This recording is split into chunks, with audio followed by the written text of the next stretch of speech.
This is a job. This is NYPD. Job. The NYPD. Job. The NYPD. If you're 21 or over with 2 years of college or 2 years of active military service, join us now. Call 212-RECRUIT to become a New York City police officer. It's not just a job, it's the NYPD.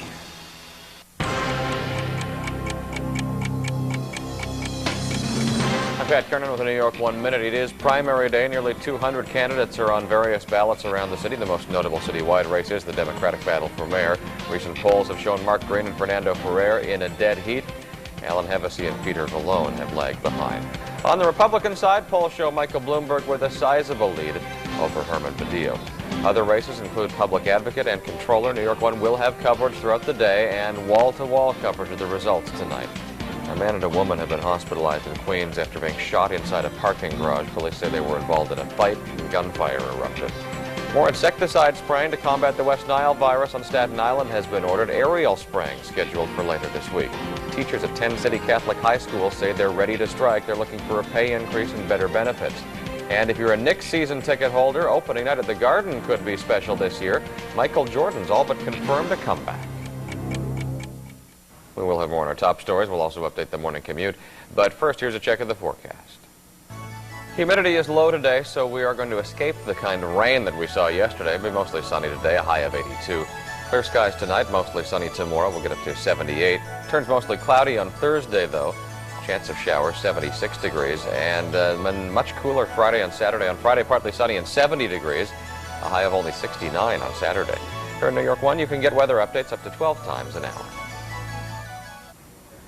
The campaigning, speeches, TV ads are over for the moment, although they may start up again tomorrow. But for now, it is the primary, and dozens of races citywide are at stake today. It is Election Day. New York 1's John Schumo begins our coverage this morning with the details about what's going on at the polls. John?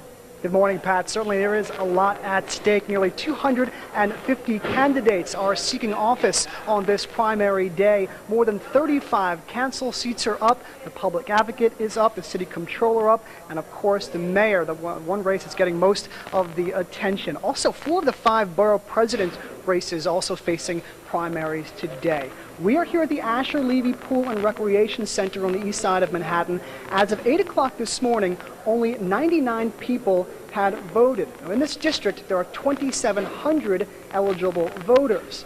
The man running the show down here, the coordinator of this turnout here, said it's average to poor turnout so far this morning. And I've been speaking with voters outside this polling location, and yes, they're painting a very dismal picture of how the candidates inspired them during the course of this campaign season. The usual hollow promises, most of which they're not going to be able to keep, but we're going to try hard to help them. A skeptical voter. No, realistic voter. I mean, you can't have a great teacher in every classroom and do all the things they all promised. No one is saying anything that stands out. I mean, for me, my main concern is housing. I mean, our rent is going up. And for education, I just took my kid out of public school and I'm a teacher. So you add it up. I'm uninspired. I voted for mayor and I voted for controller and city advocate, but uninspired. And why is that? Because none of them have any charisma. None of them have any dynamics, and that's what I'm looking for. And you didn't find it? No, not in any of the candidates.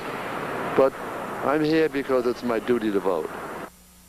Of course, it is that man's duty to vote. You must be over 18 years of age. You must be a U.S. citizen. And, of course, you need to be registered in a party to vote today during the primary. I want to show you what the ballot looks like if you're going to go inside your voting booth. This is what you can expect to see. This is a uniform procedure throughout the 5 boroughs.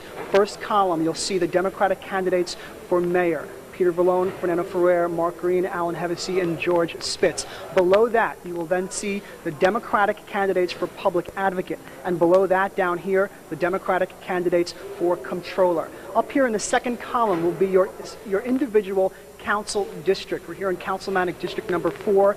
Each district, there are 51 of them, will have their own specific names listed here if indeed their district is up for this primary. The third and the fourth columns are for the delegates for the Judicial Convention. Now, are we in a Democratic city? I want to come over here and show you the little pink one here for the Republican candidates for mayor. There are only 2 of them. That's all you'll find on the Republican ballot. Of course, Mr. Michael Bloomberg and Mr. Herman Badillo. The polls opened at 6 this morning. They will be open until 9 tonight. So far, as the gentleman who is coordinating this effort down here at Asher Levy said, it is average to poor turnout. Of course, we'll be monitoring this all day long. For now, the reporting here from the east side of Manhattan, I'm John Schumer. Pat, let's go back to you in the newsroom. Okay, John, thank you. On their last big campaign swings, all of the candidates crisscrossed the city. Yesterday, Mark Green spent his final hours courting the black vote in Brooklyn and Harlem. Green focused on his likely runoff challenger, Fernando Ferrer, accusing Ferrer of changing positions on major issues. I simply commented on the fact that he was anti-choice and pro-death penalty in 1997, and happily has a different position in 2001. Green ended his day by dining with prospective voters at Junior's restaurant in Brooklyn. Fernando Ferrer looked to win support from the city's Jewish voters in his final campaign push. Ferrer reached out to the Satmar community in Williamsburg, Brooklyn, and received a blessing from their Grand Rebbe. The move was aimed to address criticism he's too focused on black and Latino voters. He's a very holy man. He's an eminent man. I thought it was appropriate. I mean, look, if you're going to, if you wish and aspire to represent all of New York, this is a door on which you must knock. Ferrer ended his day at Local 1199 for a final pre-primary rally. Trailing in the polls, Alan Hevesy made his last campaign hours count. The city controller zeroed in on likely primary voters, including the elderly at a senior center in Manhattan. He also talked to parents in Carroll Gardens, Brooklyn. Hevesy says don't count him out just yet. The number of people saying we're for you was very, very encouraging. I believe we're going to win this race. I think we're getting in a runoff, and we're going to win this race. The latest polls show Hevesy trailing front-runners Ferrer and Green by at least 10 points. Peter Vallone got an early start on his day. He cast his vote this morning at a school in Astoria before heading out for one final campaign day with stops planned in Queens and Manhattan. Yesterday, the city council speaker was looking for support in all 5 boroughs. He continued his attack against Fernando Ferrer's theme of 2 New Yorks while trying to get people to come out and vote. Vallone focused on getting his own supporters out. Every single vote counts, and I've been underestimated my entire life in terms of my public life, and I think that's the advantage I have going into this. He is behind in the polls, but Vallone says he's confident he will be back for a runoff in 2 weeks. The Republican contenders for mayor have been busy trying to encourage New Yorkers to get to the polls. Michael Bloomberg attended several get-out-the-vote rallies yesterday, including one in the Bronx. He appeared at the Senior Center with State Senator Guy Villela, who earlier had endorsed Herman Badillo. Bloomberg continued to defend himself on a booklet that critics charge attacks many different groups. Bloomberg maintains the whole thing was a joke. People said that that's what dirty politics is all about, and if it is, it is. There's nothing else I can say about it. I've never read it. I was given it 10 years ago as a gag, and probably never saw it after that day. Badillo made a final push for GOP voters in the party's stronghold of Staten Island yesterday. He also continued to hammer away at Bloomberg over the controversial booklet. I know as a lawyer that there's no confidentiality agreement that protects an employer from being racist and sexist and anti-gay. Recent polls show Badillo trailing Bloomberg among Republican voters by a wide margin. Much attention's focused on the mayor's race, but there are 2 other big citywide races. 7 candidates are vying for the Democratic nomination for public advocate. They are City Councilman Stephen DeVrienza, former Parks Commissioner Betsy Gottbaum, State Assemblyman Scott Stringer, Civil Liberties Advocate Norman Siegel, salsa singer Willie Colon, Councilwoman Catherine Freed, and speech pathologist Sheila Flaxman. 2 Democrats are competing for the post of City Controller, former Board of Education President Bill Thompson and City Councilman Herb Berman.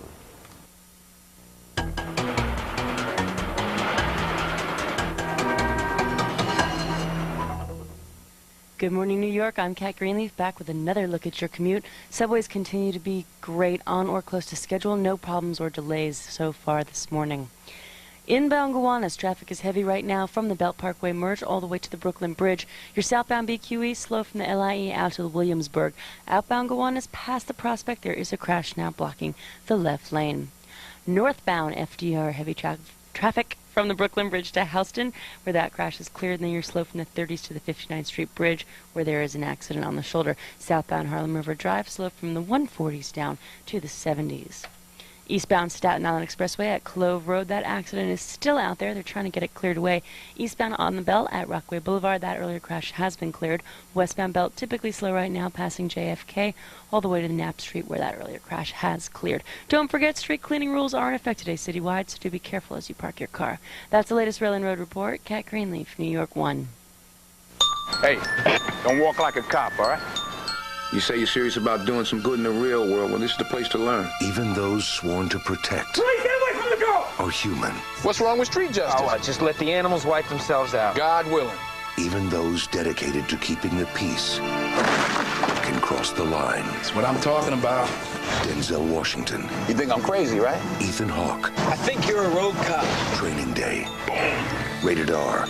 Starts September 21st. For mayor, New York's teachers and tenants endorse Controller Alan Hevesy. Why?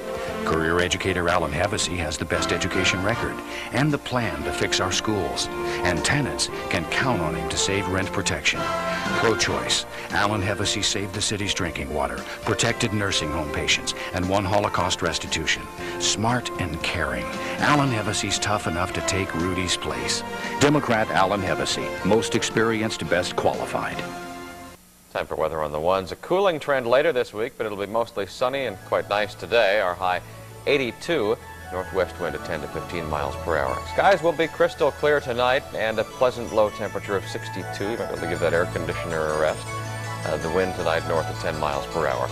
Tomorrow mostly sunny, seasonable high temperature of 78 degrees. Take a look at our 5-day forecast now, and you can see that it is going to get cooler toward the end of the week. On Thursday, a chance of showers, 76 degrees. Friday and Saturday, high temperatures right around 70. Here's a traveler's forecast now. Conditions and expected high temperatures in selected cities across the nation. Remember, here in New York 1, weather on the ones comes every 10 minutes. In the Papers is sponsored by 1-800-SLEEPYS. Sleepy's, the mattress professionals, home of the incredible price guarantee. Here's a look at what's in the Tuesday papers. Election coverage seems the obvious place to start today, so we will begin with the front page of the Times. Great selection of photographs here on the front page of the Times. Top left, Fernando Ferrer, then over to Peter Vallone, and then on the second line you see Mark Green and Alan Hevesy, all at various campaign events throughout the city yesterday. The Times, as with all the papers, recaps its endorsements this morning on the editorial page. Mark Green was the Times choice for mayor. The Times has the most comprehensive list of endorsements, right down to all of the individual council races. The Daily News endorsed Peter Vallone on the Republican side, Michael Bloomberg for the GOP. In the Post, it was an endorsement for Peter Vallone. And Newsday made its call for Alan Hevesy on the Democratic side and for Michael Bloomberg for the Republicans. Let me show you the front page of Newsday. It is a tease to the primary coverage inside. The headline is Pick'em. Page A4 of Newsday, already looking ahead to what's next for Alan Hevesy. If the polls are right and Hevesy fails to advance to a runoff, then he would still be on the ballot on the liberal line. However, one top Democrat interviewed by Newsday says if Hevesy aspires to run for any office in the future, he would best not campaign on the liberal ticket, but rather throw his support behind the Democratic winner. To the front page of the Post, the headline is Green's primary colors, the Post positioning Mark Green as the candidate to beat tonight. Interesting feature on page 5 of the Post. Photographer Tamara Beckwith lined up 8 residents of Cobble Hill for this shot, and all of them in the captions explain who they're going to vote for. 4 of them already decided, committed to Mark Green, 1 for Vallone, 1 for Hevesy, and 2 of the people in this photo undecided. Elsewhere in the Post now, did you know there's a little battery in your Easy Pass? Apparently it's supposed to last 10 years, but some people have been having trouble with their Easy Pass batteries after just 3 years. If the battery goes dead, you don't find out until you pull into the Easy Pass lane, and then you get the full toll evader treatment with the guy in the orange vest coming over and giving you heck for trying to avoid the toll. I mean, eventually you'll work things out, but it's an inconvenience. State officials say they're looking into this. New York Pulse section, strip away the flab. Exercise class at Crunch Fitness called Cardio Striptease. Based on the popular moves of striptease, says instructor Jeff Costa, you grind your hips, you isolate your pelvis, you peel off your clothes. Not all of them, but some of them. Front page of the Daily News this morning. The headline is Cops Bag Panther. I got to look at this from a distance at first and thought this was one of those animal rescue stories. In fact, a reference to a Black Panther splinter group blamed for a 1971 gun battle on Broadway. 30 years later, investigators figured this out, tracked down a Mount Vernon school teacher named Patrick Critton and arrested him. Page 2 of the Daily News, the latest effort to make Queens Boulevard safer. They put up barricades on between the 70th Road and Union Turnpike to try to discourage people from crossing in the middle of a block. Catholic teachers. That possible strike continues to loom over the Catholic high schools in the city. Interesting table up there at the top. The average salary for a Catholic teacher in the city, $32,000. That compares to the average city public school teacher salary of $49,000. Troubled times for Whitney Houston. In the Daily News this morning, word that she canceled her appearance at the second of the Michael Jackson concerts last night. She looked horrible on Friday when she played the concert. Those who were there said she appeared skeletal and frail and was moving stiffly. The Daily News cites sources close to Houston who say the problem is drugs and, more specifically, a refusal to do anything about it. To the New York Times now. On the front page of the Times, below the fold, is this story about a topic close to our hearts. Morning television and morning news in particular. A hot market, according to the Times. I could have told you that. The reason that morning news is so hot is changing demographics. The fact is people just don't have time to watch the evening news like they used to, but morning news tends to be a time when there are quality viewers available and there isn't a lot on other channels, so they tend to find their way to news programs.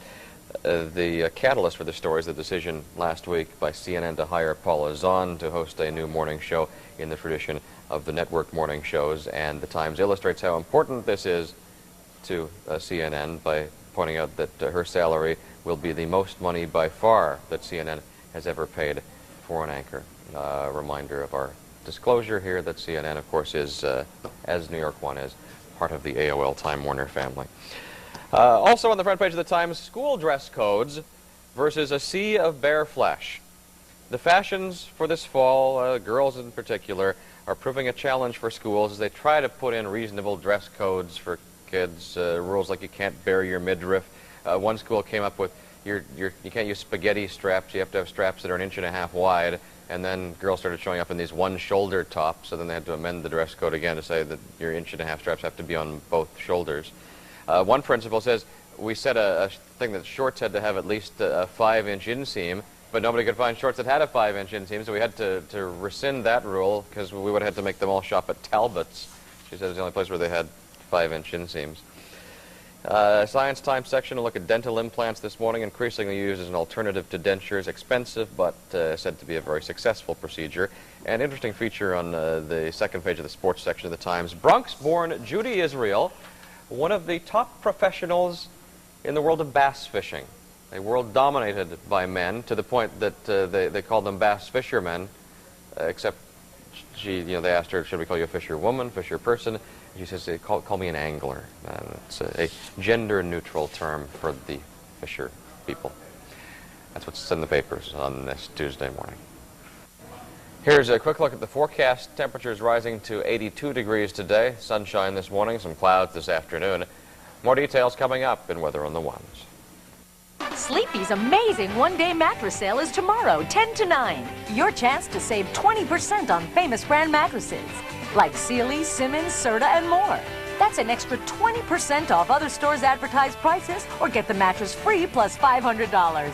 Finance and pay no interest for 6 months. Get delivery everywhere, every day. Plus great premium bonus offers. That's Sleepy's one-day sale. Trust Sleepy's for the rest of your life.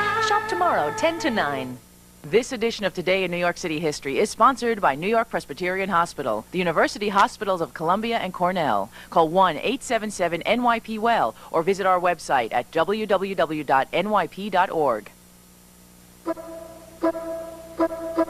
On September 11th, in 1850, Jenny Lind, the singer dubbed the Swedish Nightingale, makes her American debut before a sellout crowd at Castle Garden.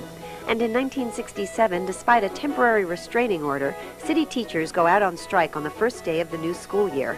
They stay out until September 29th. That's Today in New York City history. This is a live picture from our camera on the Empire State Building looking toward the World Trade Center. A 3-alarm fire and a report of an explosion somewhere in the World Trade Center. You can see the plume of smoke from the top of one of the World Trade Center towers. And this has just come into us, word of this incident at the World Trade Center. The fire department responding with a large number of crews to the World Trade Center. I don't have a lot more detail on this than that at the moment, but you can see, obviously, there's a lot of smoke there. And at that height of the World Trade Center, obviously, a very difficult fire to fight. We have someone in the area who's seen some of this happen. George Shea is on the telephone. George, tell me what your vantage point is and what do you know about this place? I'm on West Street, right out of the Brooklyn Battery Tunnel, and I was driving in, and I heard an enormous explosion. Then I heard another enormous explosion, and it scared me. I looked out the window, and an enormous tire, what appeared to be a tire, smashed down on the street in front of me, and I looked out, and there was an enormous amount of debris, and we were about 2 or 3 or 4 blocks down from the World Trade Center. If this is the northern building in the World Trade Center, there was an enormous amount of debris, and I yelled to the guy in the car, "Let me out," and I ran back. A gentleman next to me had been hit by debris, and it appears to be about 20 stories from the top on the west side of the northern World Trade Building, and it appears that an entire floor or two have been blown out, and it was the scariest thing I've ever seen. So Georgia, what's your location now? I mean, what can you see at this moment? I'm on West Street, facing north, about 4 or 5 blocks below the World Trade Towers, and I ran further down. And there's an enormous amount of smoke pouring out of the building. It appears to be on the west and south sides of the World Trade Tower. As I said, about 20 or 30 stories down. I don't know how many stories are in the building, but about 85 or 90% up the building. And if anybody was up there, it's going to be very, very scary because an enormous amount of damage. George, I want you to stay on the line with me because this is some important information for us, but I'm just getting word from our assignment desk that we have information that a plane has crashed into the side of the World Trade Center, and I do not know any more about what type of airplane it is or how this happened. George Shea, again, a witness who's been in the area and heard this explosion. George, would that be consistent with what you heard? It would only be speculation, but it would explain why a wheel crashed on West Street about 15 or 20 feet from the car that I was in. Otherwise, where would that wheel have come from? Because this is not anywhere near the ground. This is very, very far up in the air. So if that's true, it would appear that the wheel was thrown about 4 blocks south. And it's from my position, I can see on the south and west side of the building that there appears to be damage, and perhaps it actually struck the south portion of that building. Again, if you're just joining us, I'm on the phone with George Shea, who was traveling on the ground just out of the Brooklyn Battery Tunnel in the area of the World Trade Center when he heard an explosion, and George has been kind enough to call us with some of the information about this incident as we look at live pictures of the World Trade Center. An airplane crashing into the side of the World Trade Center. This happening, as far as I can tell, about 10 minutes ago, and live pictures from the scene. George, again, tell me, you saw a wheel drop to the street in front of you? It was absolutely shocking. You can imagine everybody was just sort of driving north on West Street below, up into Manhattan, and it was very sort of typical moderate traffic. And then suddenly there was an enormous explosion, and it appeared another explosion, if I recall correctly. And then literally I looked out, I wasn't certain what it was, and a wheel crashed onto the street about 10 or 15 feet from my the car that I was in, and it scared me to death. And I jumped out of the car. Everybody else was jumping out of cars and running south away from it, and there was additional debris sort of raining down. And it was very confusing, and I think everybody immediately assumed it was a bomb, and I couldn't reconcile why there would have been a wheel unless for some, it made no sense. But I did see a wheel, and now the police have sort of blocked off the entire area, and people are, standing well away from the building. But immediately following the explosion, people were just running south, fearing that there'd be additional, explosions.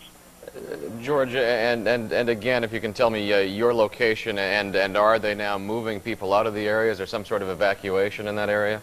The police responded immediately. It was astounding, but I mean, they are now doing that. They've moved the cars out, and I'm at, right, sort of almost down to the bottom of Battery Park City. I can't see the street, but it's right where the Brooklyn Battery Tunnel empties out onto West Street, and it's about 5 blocks down from the World Trade Center.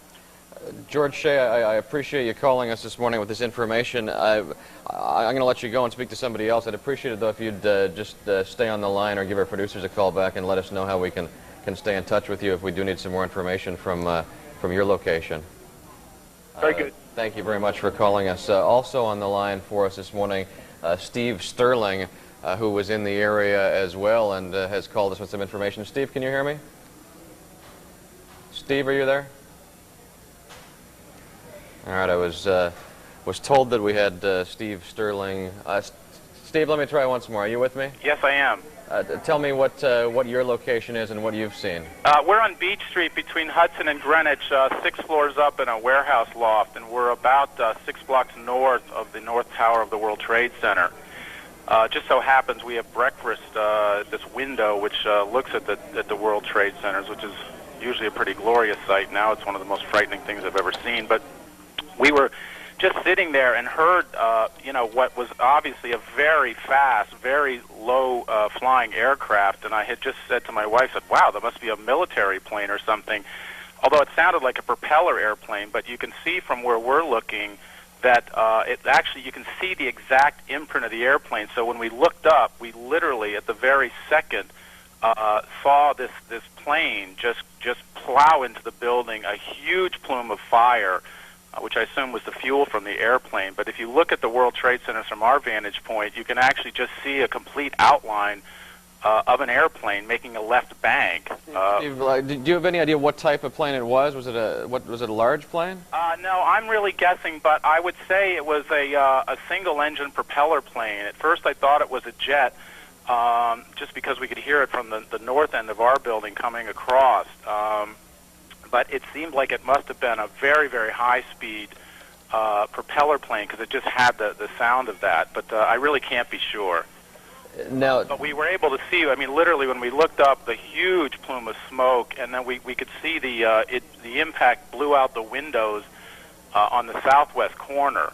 And the fire is now burning on floors above where the initial impact was, and it's coming up all through the building. It's real. I still have chills. It's the most staggering sight I've ever seen, and I can't imagine what was going on. But that plane was really traveling at high speed. I mean, the only times we've ever heard aircraft fly over us like that are usually during some sort of, military exhibition on the Hudson River. But it was really going fast, and obviously very low. I mean, I don't know, what pictures you're seeing, but the World Trade Center is about 110 stories, and it's really only about a fourth of the way down from the top. So, Steve, stay with me here, and you said you weren't sure what pictures we're looking at. We've got quite a wide shot of the World Trade Center. It's the view from our camera at the Empire State Building. When I saw a closer shot a few moments ago, there is a tremendous amount of damage on two sides,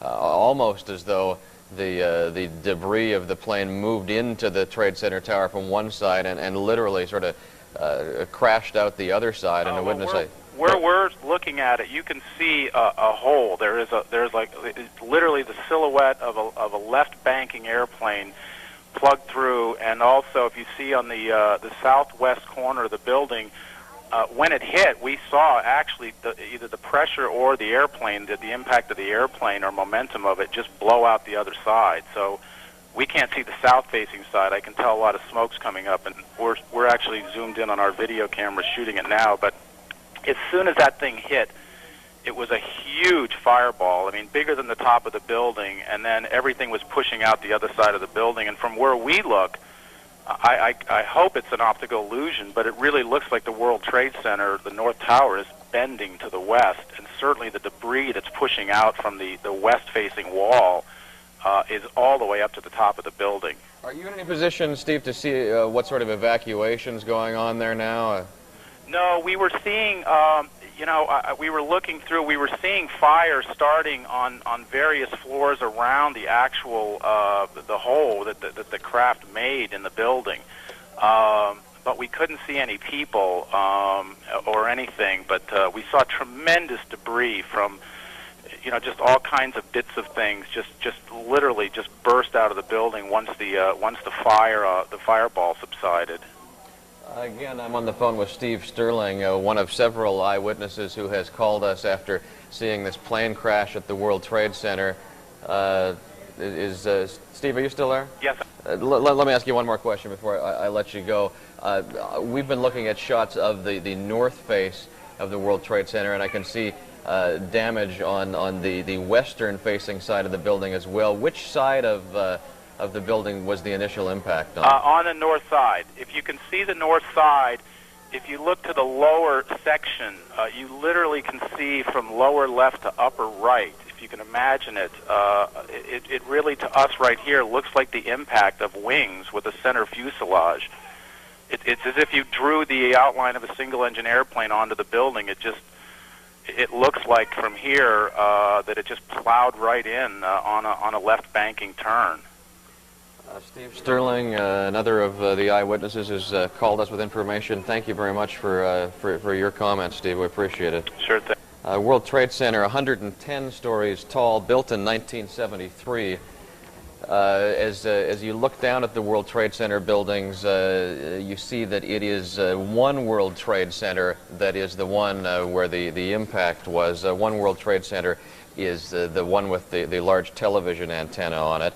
And the restaurant windows on the World is in that tower. The other one is the one with the observation deck. At this point, the Associated Press with a story that says there is no report of any casualties, without jumping to too many conclusions, looking at the extent of this damage and knowing how well populated that building is. Now there's another explosion down to the left side on the second World Trade Center tower. You see that huge ball of fire that just went up there. I know it's quite a distant shot, but that looked to me to be happening at number 2 World Trade Center, at the second World Trade Center tower, and it is at some distance there. But this is now a dramatic development on the second World Trade Center tower, and I can't imagine that there would not be a serious evacuation and a full mobilization now, emergency command center and so forth, as the fire department moves as much equipment as possible to the World Trade Center. If I can get our crews to take a bit of the tape, I'd like to see that explosion again from about 30 seconds ago, if we can get that back, because it had looked as though this was confined to one of the World Trade Center towers, but now with that explosion a moment ago, it's not clear what's happening, because as we looked at that impact, it appeared that this was happening just at the number 1 World Trade Center tower.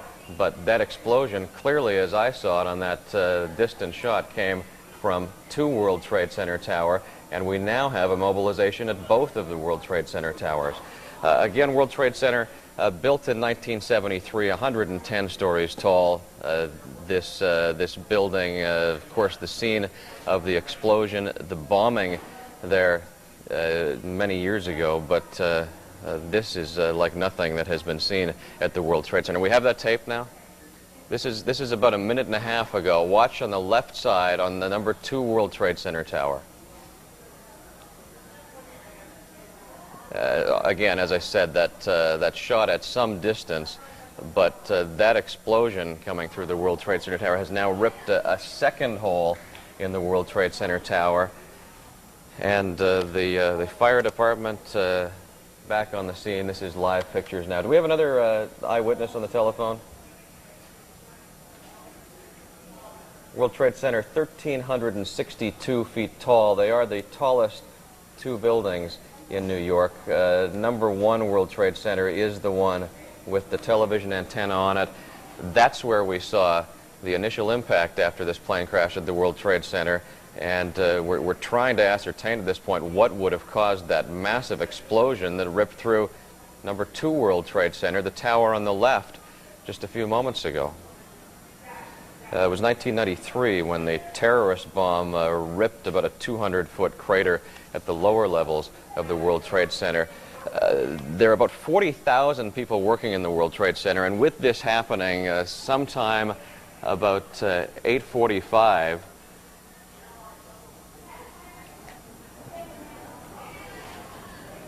okay, well, we may have an explanation now. I'm sorry, I'm just getting some information. We may have an explanation for what happened there when we saw that second explosion, because the towers are far enough apart that you would think they were independent.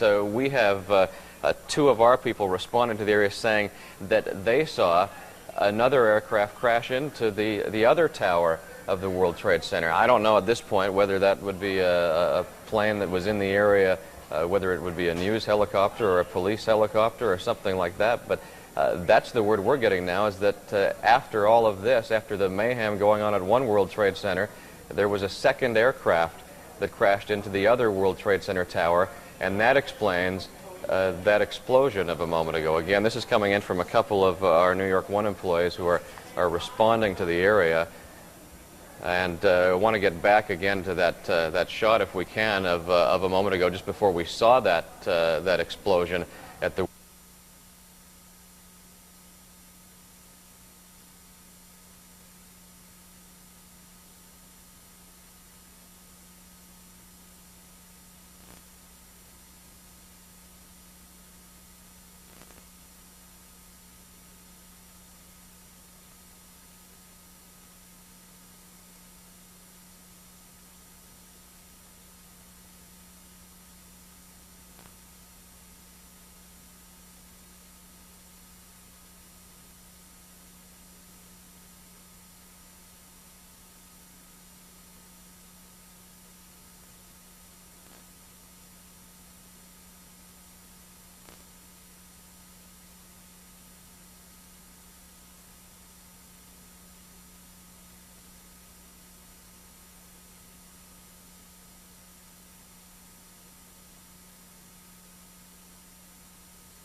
deserve special treatment. Numbers of EMS, like emergency vehicles, fire trucks, police vehicles, ESU, everything. Everyone you can imagine is on their way there. You can hear the sirens and we were right off the side. So I'm assuming that whomever was in the building at that point, and if there's anybody that needs to be taken to the hospital, they're well on their way because the sirens are blaring. Okay, Amanda, see if you can get any closer and get together with our other crews there, and we'll be back to you. I appreciate the comments, though. Again, to recap here, not one but now 2 planes have crashed into the World Trade Center towers. It was about 8:45 that a plane ripped into the tower at One World Trade Center, the one on the right side of your screen. And to my eye, this would have happened about 90 or 100 stories up. The building is 110 stories tall, and the plane appears to have struck somewhere between 90 and 100 stories. Then, I would say right about 9 o'clock, there was a second plane crashed into number 2 World Trade Center, and as you just heard, this did not appear to be accidental, in that the plane was in control and made a course directly for that tower. At least that's the account of those who have seen it and reported back to us. We've got another eyewitness on the telephone, and I'm sorry, but I'm speaking and not able to get the name at the same time. Who's on the line with me? Yes, can you hear me? Bruce? Yes, Bruce Pfeffer. Bruce, thank you for calling in for us. Tell me what your vantage point is for all of this and what you've been seeing over the past 30 minutes. Well, I was running in Battery Park City along the river when the first crash happened. And at first I thought it was a sonic boom from a jet, because you can hear the jet first and then the crash or the explosion. And I didn't even look up because I thought it was just a jet and a sonic boom. And then another jogger along the river who was looking up started screaming, "Oh my God." And so I looked up, and there were huge fireballs coming out of the World Trade Center. Then a few minutes later, I came home. I live in Battery Park City, and I was watching NY1, and I was actually calling to try to get through to you. And I heard the second jet flying very low overhead, and then another boom, another explosion. And obviously there are a lot of people in the street who were just staring up at the first fire, and they all started screaming and running south. And I'm not sure why they were running south, whether it was just to get a better look at it or maybe because debris was flying, but it was definitely a second jet. And since I was watching your program while I heard the second explosion, I saw you replay the tape, and you can see on your tape replay the second jet coming from the right of the screen.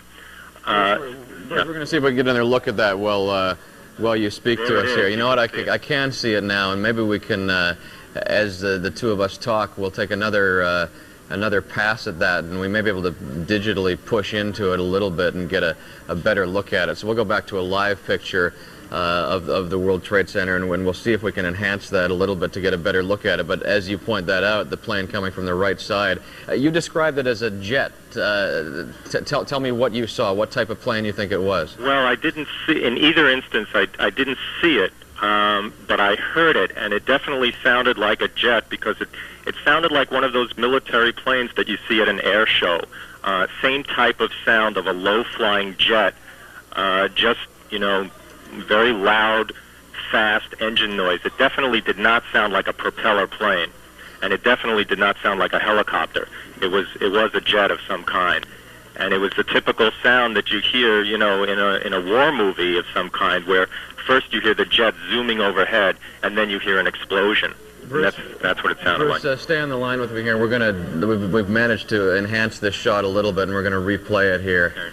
This is the shot of that second explosion. I see clearly that plane now approaching, passing the one tower, and there it is, impact to the second. So it may have been coming from Newark Airport, because Newark Airport is in that direction.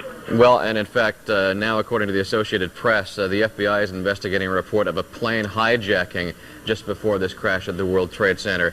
Myrtle's our director in the control room. If we can get that back once more, if there's any possibility of a slow motion as we play back that tape again, we're looking, or we've got this shot of about 9 o'clock, the second impact at the World Trade Center. Watch the right side of your screen, that airplane approaching the number 2 World Trade Center tower, about to crash into it now, and there's the explosion.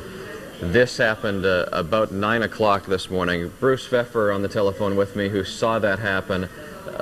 Bruce, 9 o'clock, is that about, did you look at the time of that second crash? Because I've lost track here now over the past few minutes. I can't be certain, but it was probably about 9:07 or something like that.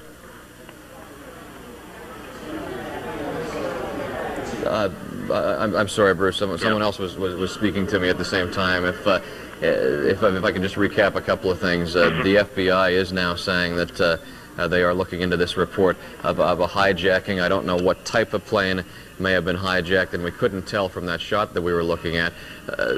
Bruce, did it appear to you as you heard that sound? I know it's difficult to tell, but was there any hint that there was engine trouble, or was it just a constant sound as you would hear a plane in normal flight? Yeah, in both cases, there was no hint of an engine, stuttering or any kind of backfiring or anything. It sounded, as I said earlier, it sounded as like the jets that you see at an air show, where they're just zooming overhead and at a low altitude.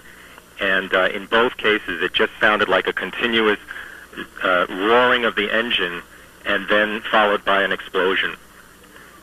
Bruce, as you are looking in the area now, what can you see?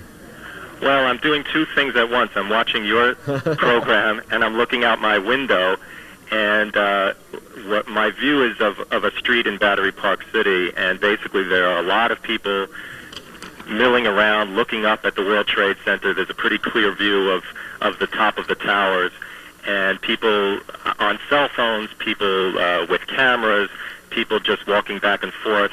Of course, there were a lot of people on their way to work. There were just about half an hour earlier, there were school buses leaving to take children to school. I don't see a lot of chaos in the street, but obviously it's a happening, and a lot of people are milling around and looking up at the towers. Okay, Bruce Pfeffer, we thank you for calling in with the information you've given us, and for your keen eye and seeing that second plane coming in from the right side of the screen. This is another live picture now, a helicopter picture. Again, we're looking here from the north, one World Trade Center on the right, two World Trade Center on the left. I believe I'm having trouble getting my orientation on this, but one World Trade Center is where the initial impact occurred, and then the second plane crash happened at two World Trade Center. We may be looking at this from the other side now. We are. This is south looking north, because you can see the Empire State Building in the distance there. So the two towers are reversed. In fact, the one on the left in this shot is one World Trade Center where the initial impact occurred, and two World Trade Center is on the right. And if we can one more time get that shot from just about 9 o'clock this morning, when we saw the second impact. And again, as we see that shot, you should watch the right side of your screen, because you'll actually be able to see that second plane coming in toward the World Trade Center. And though we can't draw the conclusion immediately, as we see that shot of the plane coming in, it appears to be on a deliberate course. There doesn't appear to be a lot of effort to evade that. Are we going to be able to get that shot? All right, we'll try to get that shot up for you in just a moment. New York One's John Schumo is on the phone with us now. John, what's your location, please? Pat, I'm actually in, of all places, on this interrupted election day in Betsy Gottbaum's election office. All cell phone service is completely out, and I was running up Battery Park and noticed an open window. I ran inside this window and join you now by phone. Absolutely stunned. This is one of the darkest days in our city's history. It is unbelievable. A sight I can't really imagine. John, give me a second here. If there's any question about whether the FBI is taking this as a possible terrorist attack, we may have an answer in the fact that they have sealed the Lincoln and Holland tunnels now as a precaution. Those tunnels are sealed at both ends, so they are not allowing traffic to pass through the Lincoln and Holland tunnels. PATH train service is suspended, subway service bypassing the World Trade Center. Sorry for interrupting, John. You can continue. John, you still there? Pat, can you hear us? Yeah, go ahead. Yeah, we're still here. You were talking about the tunnels. The Brooklyn Battery Tunnel, also right now sealed off. We came through the underpass of the Battery Tunnel, just making it around the south tip of the island of Manhattan. That, too, was just so crowded with emergency vehicles. I actually got out in the middle of the tunnel and ran the rest of the way. There are thousands of people out here on the streets, as you can imagine, stunned. I saw two women crying hysterically. It is an absolute scene that you can't even imagine. There are thousands of people here at Battery Park City. I want to bring in right now, if we have the time, Jeffrey, I want to bring in a man who works here at the Public Advocates for Campaign office. I'm sorry, sir. You want to join us right now? We're live on New York 1. If you can just tell Pat Kiernan, our anchor, exactly what you saw while you were outside. Okay, I just had gotten out of the #1 train on Rector, and I noticed that the one tower was billowing smoke. And I was looking at it, and everyone was looking at it on the street, and all of a sudden I saw a blur on the other tower and just a massive explosion, a fireball, and debris, glass, paper, shoes, just flew, and everyone on the street rushed, away from the World Trade Center because they thought probably there was other explosions. So that's what I saw. Apparently I saw the second plane hit the side of the World Trade Center and explode. Can you hear me, sir? Yes. Sorry, can you identify yourself for us? Sure, my name is Mark Benoit, and I'm Bitsy Gotbaum's campaign manager. Mark, and what's your location relative to the Trade Center? We are on 50 West Street, which is about 3 blocks due south of the World Trade Center. Mark, again, what, obviously our thoughts at this point turn to the people who were in the World Trade Center and for the people who were below the World Trade Center towers, because there would have been a huge rush of people coming into work at the time this happened. What can you see of that emergency response at this point? Well, obviously you can hear the response now. There's every conceivable kind of emergency vehicle is now crowded the West Side Highway and West Street. Fire engines, police engines, ambulances. Everyone as of now has rushed away from the World Trade Center south, so it doesn't seem to be many people now coming down West Street. It seems it's just all the emergency vehicles going up West Street. So the response was immediate. And as you saw as you saw and heard the initial mayhem after that first plane impact. Yes, what happened? It would seem to me that what would happen there is that people would rush toward the building to aid those who were injured, and then that second impact would be all the more serious because of the number of people gathered. Yes, what the first impact did, it drew people out into the street and the surrounding area. In the second impact, when that happened, everyone rushed away from the building because there was showering debris everywhere. As far as where I got out, 3 blocks south, it was hitting the street where I was. A shoe, like 10 yards away from me, fell. All right. So I guess because of the force of the explosion. Mark, we're looking at a picture. I don't know whether it's coming from Staten Island or from the Jersey side. Looks like almost like we're down on Staten Island with that shot. But there's almost no face of the World Trade Center that doesn't have visible exterior damage. Can you tell how big a crater that is in the side of the building, or is the smoke obscuring that? No, actually, because the smoke is now blowing up now. When it first hit, it was hard to tell. Now it seems like it's hard for me to judge. Using a floor count, like 5, 10 floors. It looks like there's at least 10 to 20 floors of damage on the one impact, and Okay, Mark. Now there you are. Yeah, I'm just getting some more information here. I thank you for your My pleasure. Comments there, and I just want to pass on some additional information. We now have word from law enforcement sources that both of these airplanes striking the World Trade Center were flights that came out of Boston, and if I'm getting this information correctly, that both airplanes were hijacked out of Boston, flown to New York, and struck the side of the World Trade Center. The city now on high terrorist alert. Let me run through the list of some of what has happened. The MTA has shut down subway service or is bypassing subway service through the World Trade Center area. The lines affected there include the 1, 2, 3, 9, N, R, A, C, and E. As far as I know, subway service is still running. Otherwise, clearly there will be significant delays because almost every train that runs through the city at some point passes through Lower Manhattan.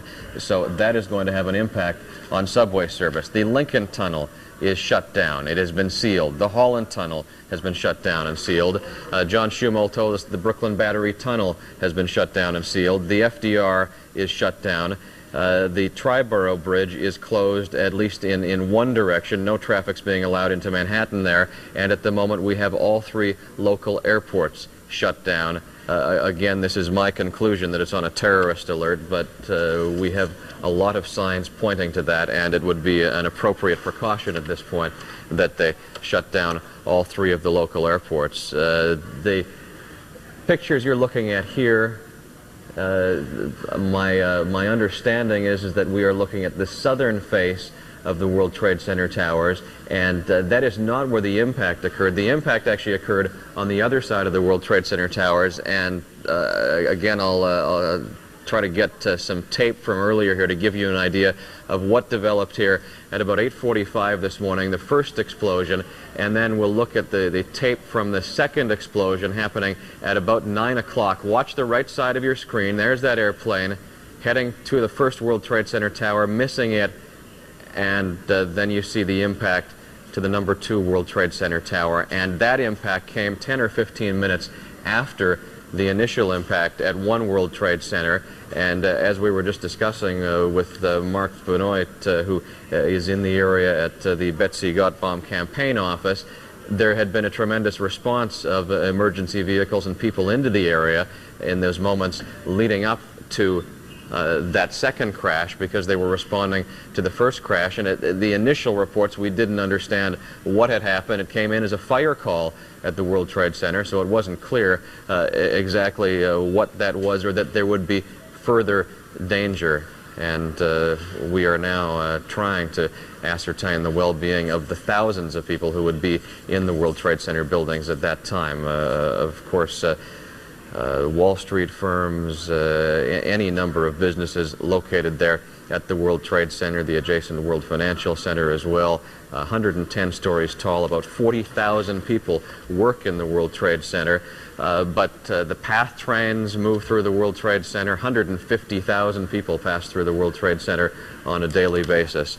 President Bush has advised reporters at the White House that he will be making a comment on this. Mayor Giuliani has scheduled a press conference, and as we said, New York City on terrorist alert at this point, with many precautions at airports, bridges, tunnels. There is a situation developing that the NYPD and FBI will be looking into, but the more immediate concern right now is the fire and ambulance response to the World Trade Center.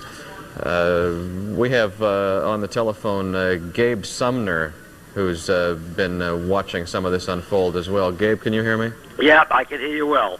Please share with me what you've seen this morning. Well, in the first instance, I was out running, as one of your previous callers was, at 8:45 this morning, and I was at that point at the marina in Battery Park City, which is virtually in the shadow of the World Trade Center. And I heard clearly what was a sound barrier being broken sound. The whoosh of the jet, and then the explosion, which I thought was a sound barrier being broken. And when I looked up, I saw the first hit on the World Trade Center. But I saw no plane falling into the street, as I would have thought would happen if it were a plane, and I thought perhaps it was a missile. And we all gathered and watched what was happening, and then I came up to my apartment in Battery Park City, which overlooks the harbor, and I was watching your channel, listening to you, Pat, when what appeared to be directly over my building, there was a tremendous jet sound of a low-flying jet plane, and then a quarter of a second later, the second explosion at the World Trade Center. Gabe, let me have you pause for a moment, because I want to repeat here, I'm getting more information on this. Out of Logan Airport in Boston, through law enforcement sources, NY1 understands that 2 planes were hijacked. One was an American Airlines plane, one was a United Airlines plane. You know, I'm seeing that President Bush is making some comments as well. If we can try to get that up on one of our satellite feeds, I'd like to go to President Bush and listen in if we can. Gabe, would the size of that airplane, would that be consistent with it being a commercial jetliner from what you saw? Gabe, are you still there? Hello? Yeah, Gabe, let me ask you again. We understand that it was 2 commercial planes hijacked out of Logan Airport in Boston. Is the size of that plane, a commercial plane, consistent with what you're hearing? No, it sounded to me like a smaller plane. I think if it were a low-flying commercial jet, it would have been much, much louder than it was. All right, Gabe, let me interrupt you. President Bush making comments about this now. We'll listen into that live. Our nation will not stand. And now, if you join me in a moment of silence.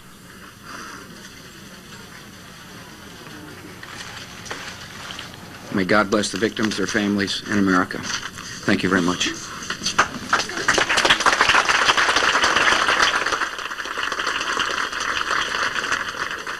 All right. I apologize for getting to that late, and we didn't hear the beginning of President Bush's comments. I'll see if someone who was hearing them come in on the satellite feed can summarize for us if we learned any information from the President. Let me recap for you. You are looking at live pictures of the World Trade Center. Approximately 8:45 this morning, the first of two plane crashes into the side of the World Trade Center. All signs at this point indicating that both crashes were deliberate. After reports through law enforcement sources that these planes were hijacked from Logan Airport in Boston, one an American Airlines plane, one a United Airlines plane. The first crash occurring about 8:45 this morning at the building you see on the left side of this live picture. You're looking from the south toward the north, and the tower on the left is One World Trade Center. It's the one with the television tower on top. It's where the windows on the World Restaurant is. That first plane crash at about 8:45 struck the north face of the World Trade Center, and you can see there's damage on at least three faces of that tower of the World Trade Center. Again, just by my estimate, somewhere between 90 and 100 stories up the side of the 110-story tall World Trade Center. It was approximately 15 minutes later, about 9 o'clock Eastern Time, as we were getting the first pictures of the smoke coming from the World Trade Center, that we saw the second plane crash. And I actually didn't see it until one of our viewers brought it to our attention.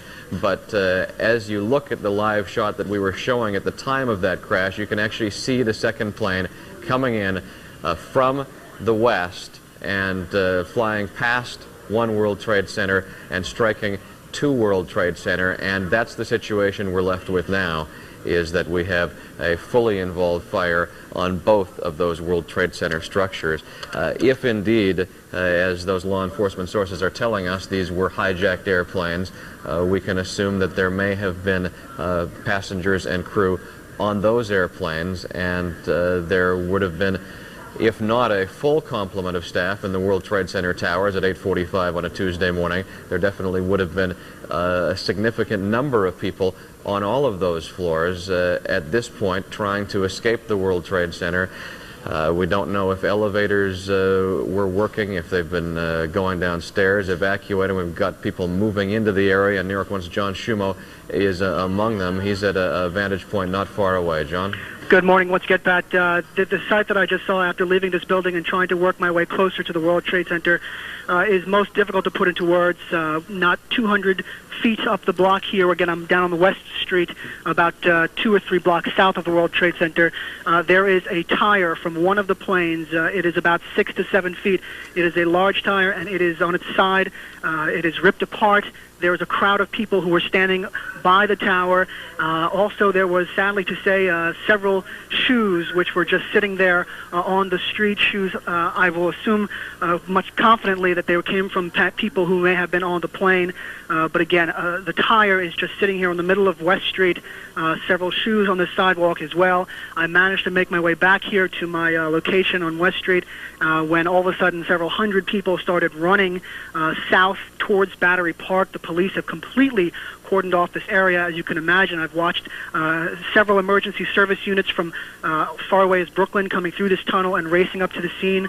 We've seen ambulance corps, volunteer ambulance corps from as far out as Crown Heights and Bedford-Stuyvesant.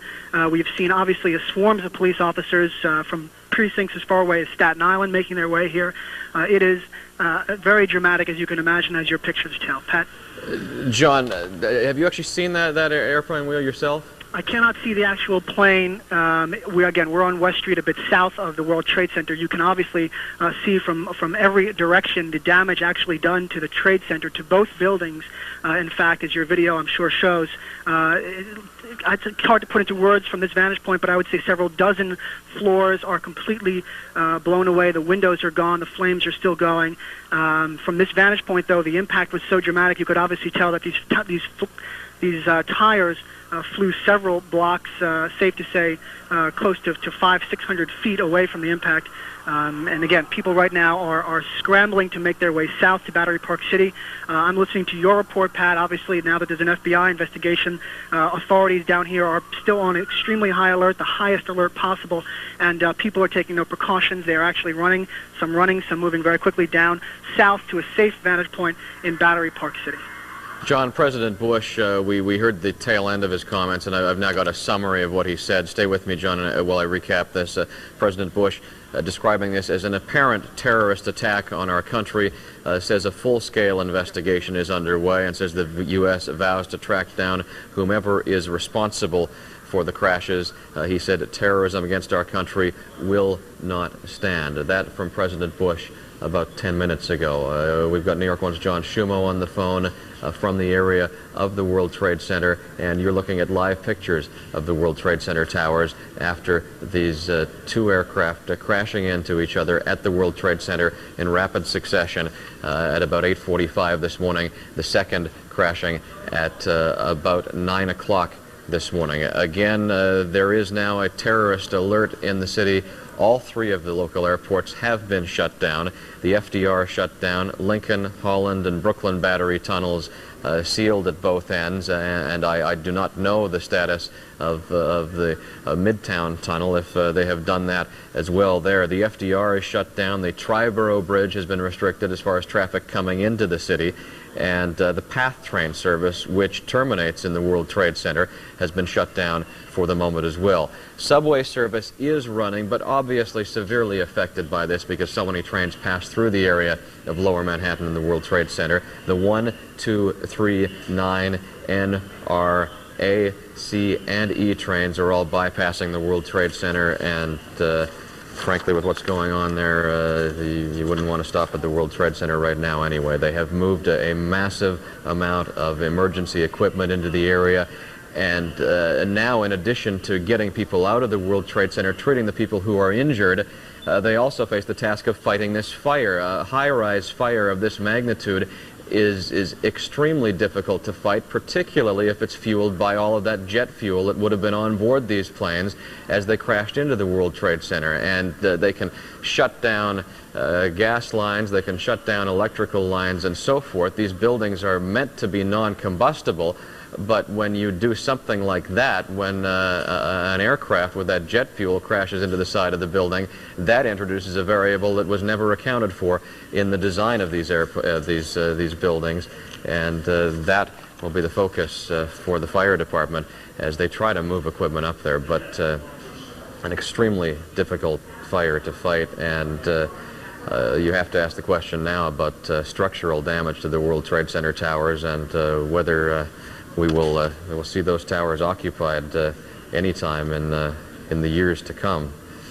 1945, when a twin-engine bomber crashed into the 79th floor of the Empire State Building, that was in dense fog.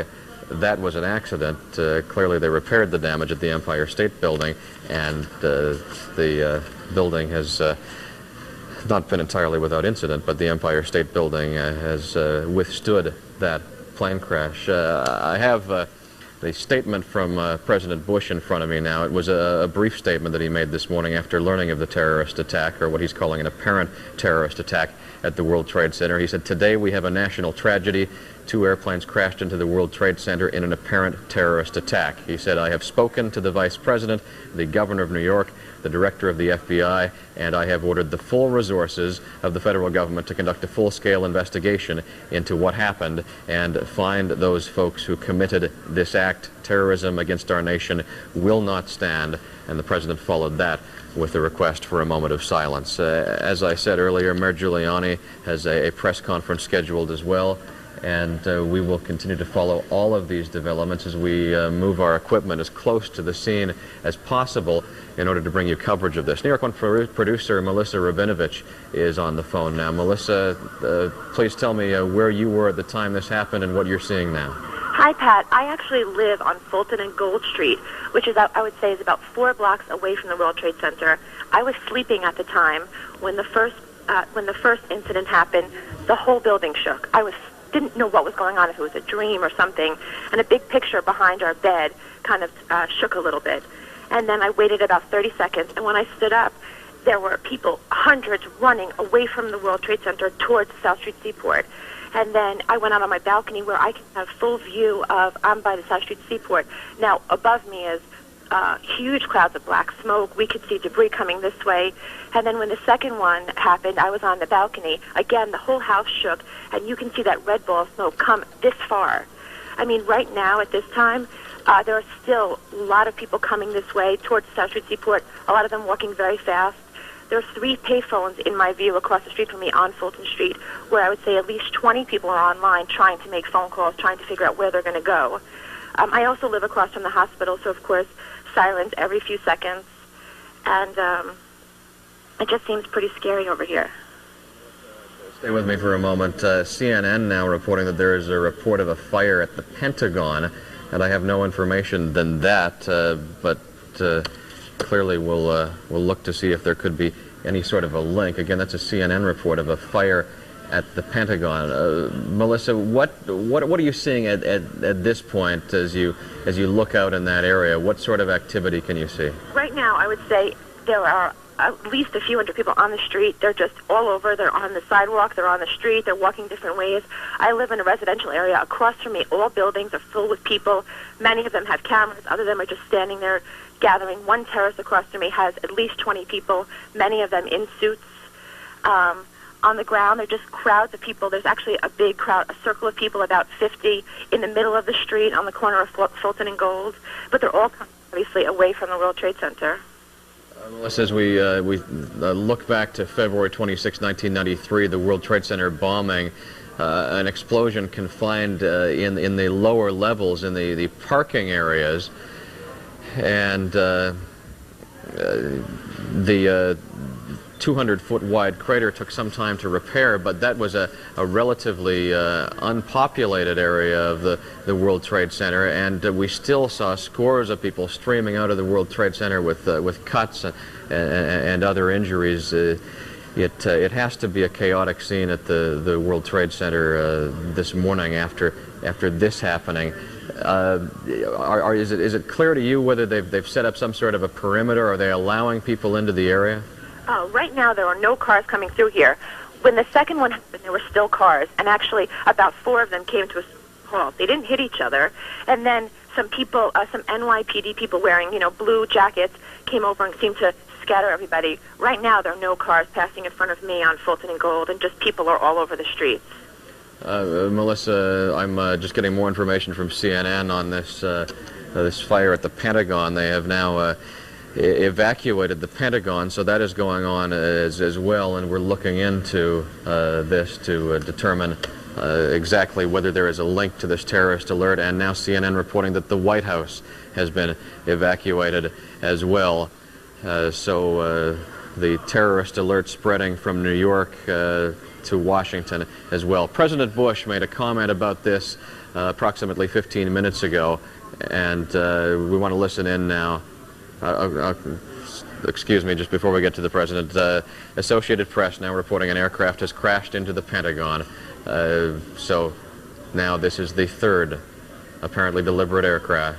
The first 2 into the towers of the World Trade Center, the 3rd crashing into the Pentagon, and the White House is being evacuated now. If I'm seeing pictures of the smoke from the Pentagon on CNN, and I don't know if we can bring those pictures up, but for the moment we'll focus on. All right, let's take a look at this picture from Washington now.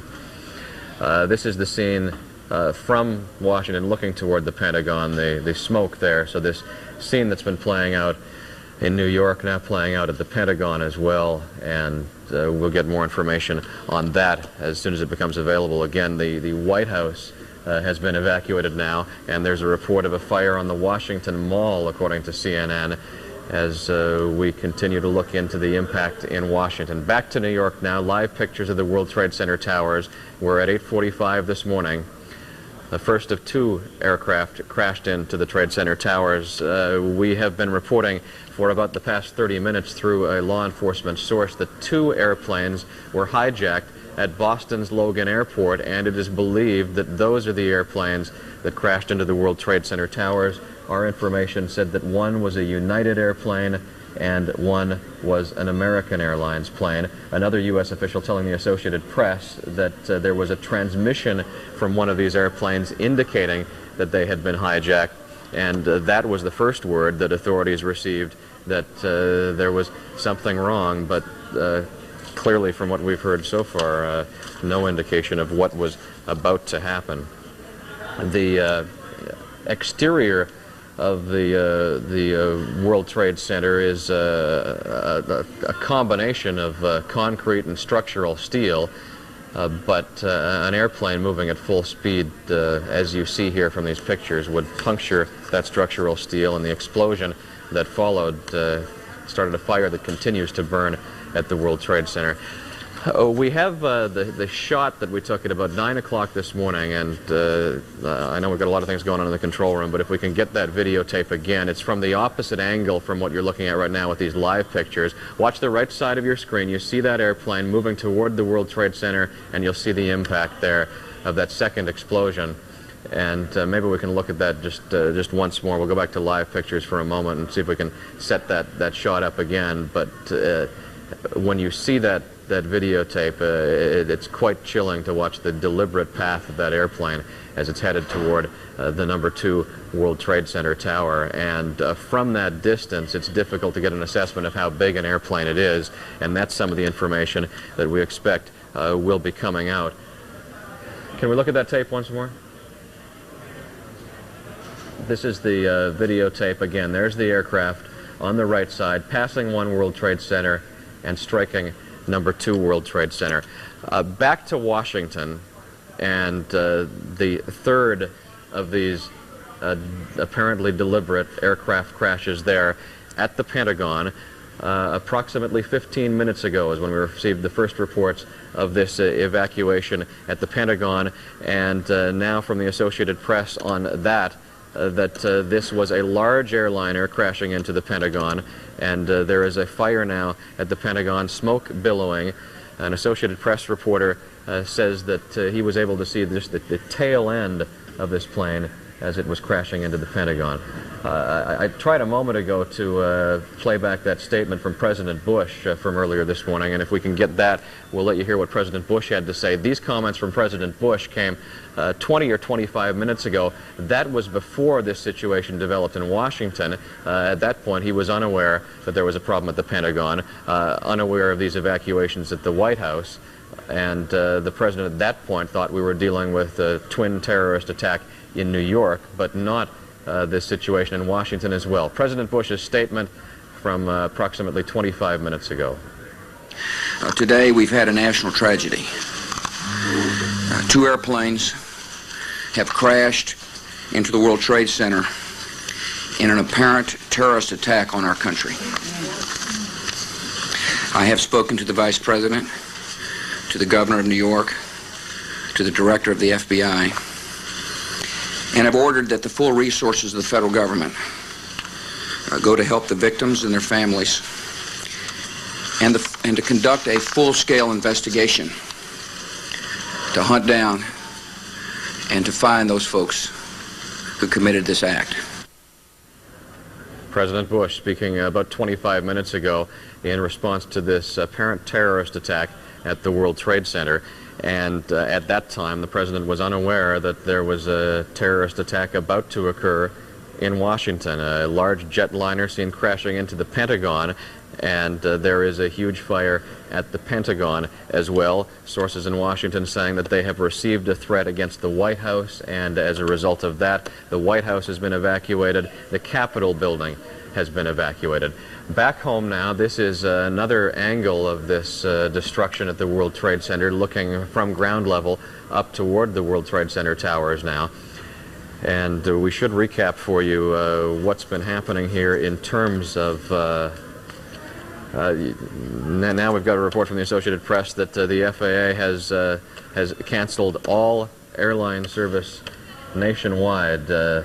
From the Associated Press, the FAA has closed down all flights nationwide as they try to determine this target of apparent terrorist activity and these hijackings of commercial airplanes. So it is not only just the 3 New York City airports, but commercial aviation service across the country, and all aircraft takeoffs have been suspended by the Federal Aviation Administration. That an unprecedented step taken by the FAA just a moment ago in the wake of this apparent deliberate and concerted effort to crash these airplanes into these buildings in New York and Washington. A recap of what's going on in terms of transportation around the city.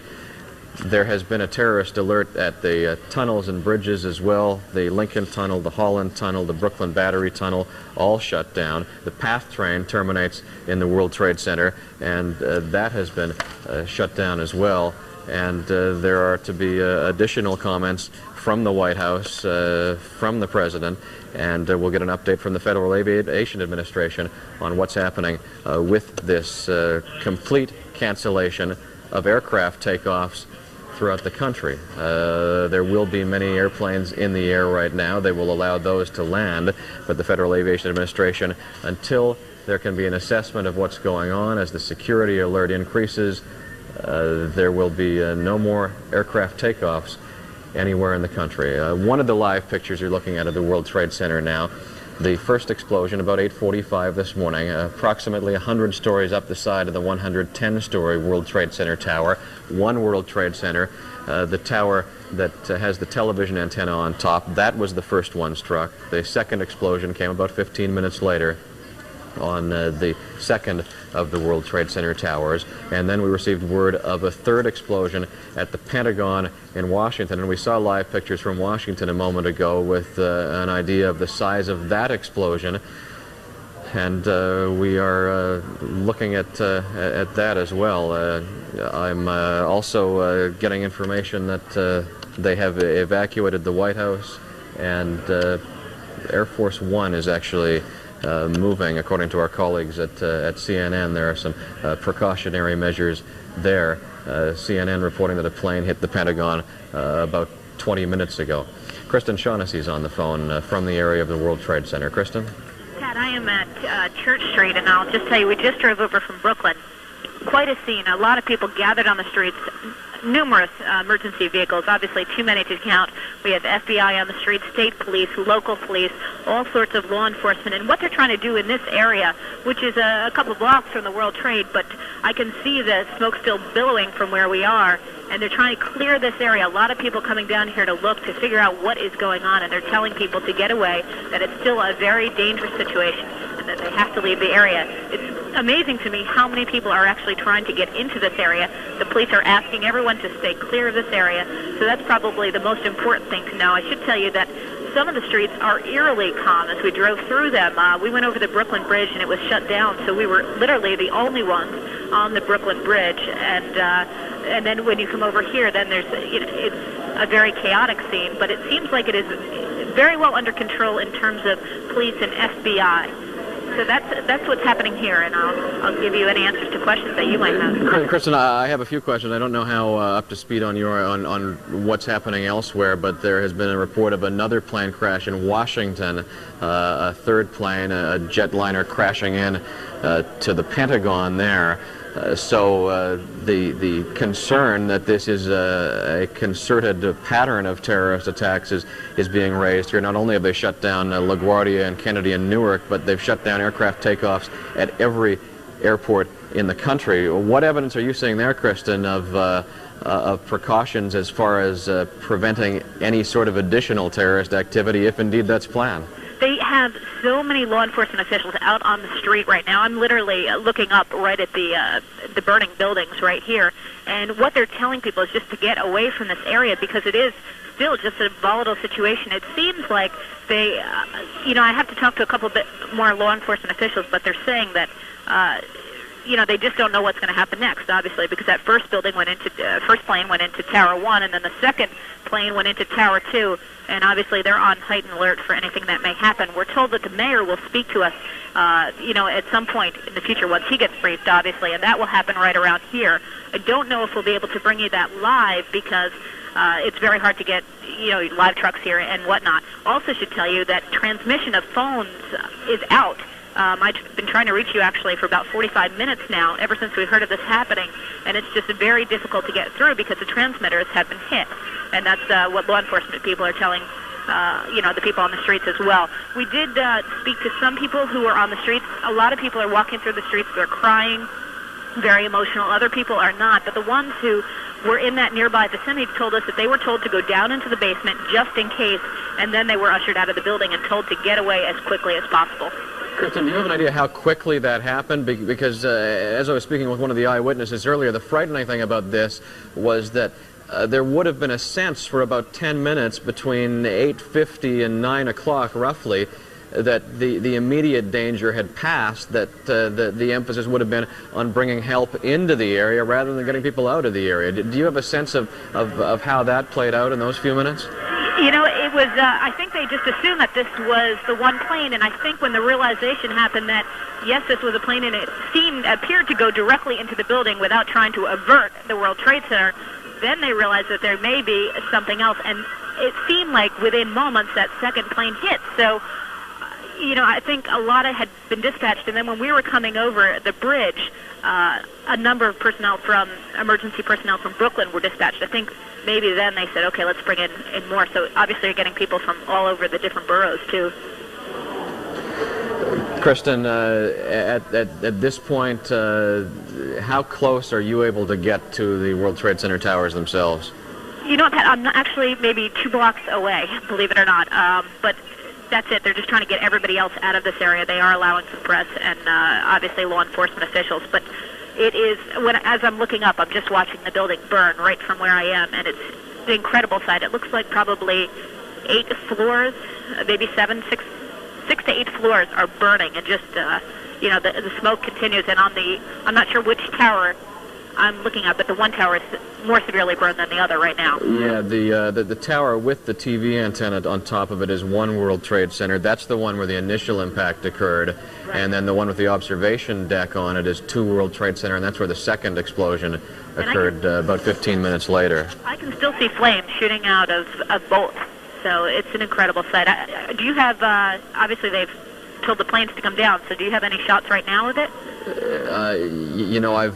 We've got a shot looking up from the ground at the side of the tower there, but we're not looking at the actual crater on the side, but we can certainly see the smoke coming from the building.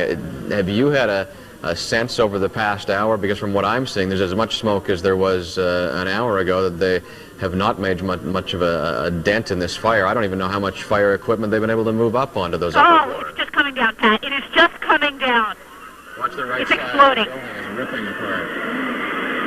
It is billowing.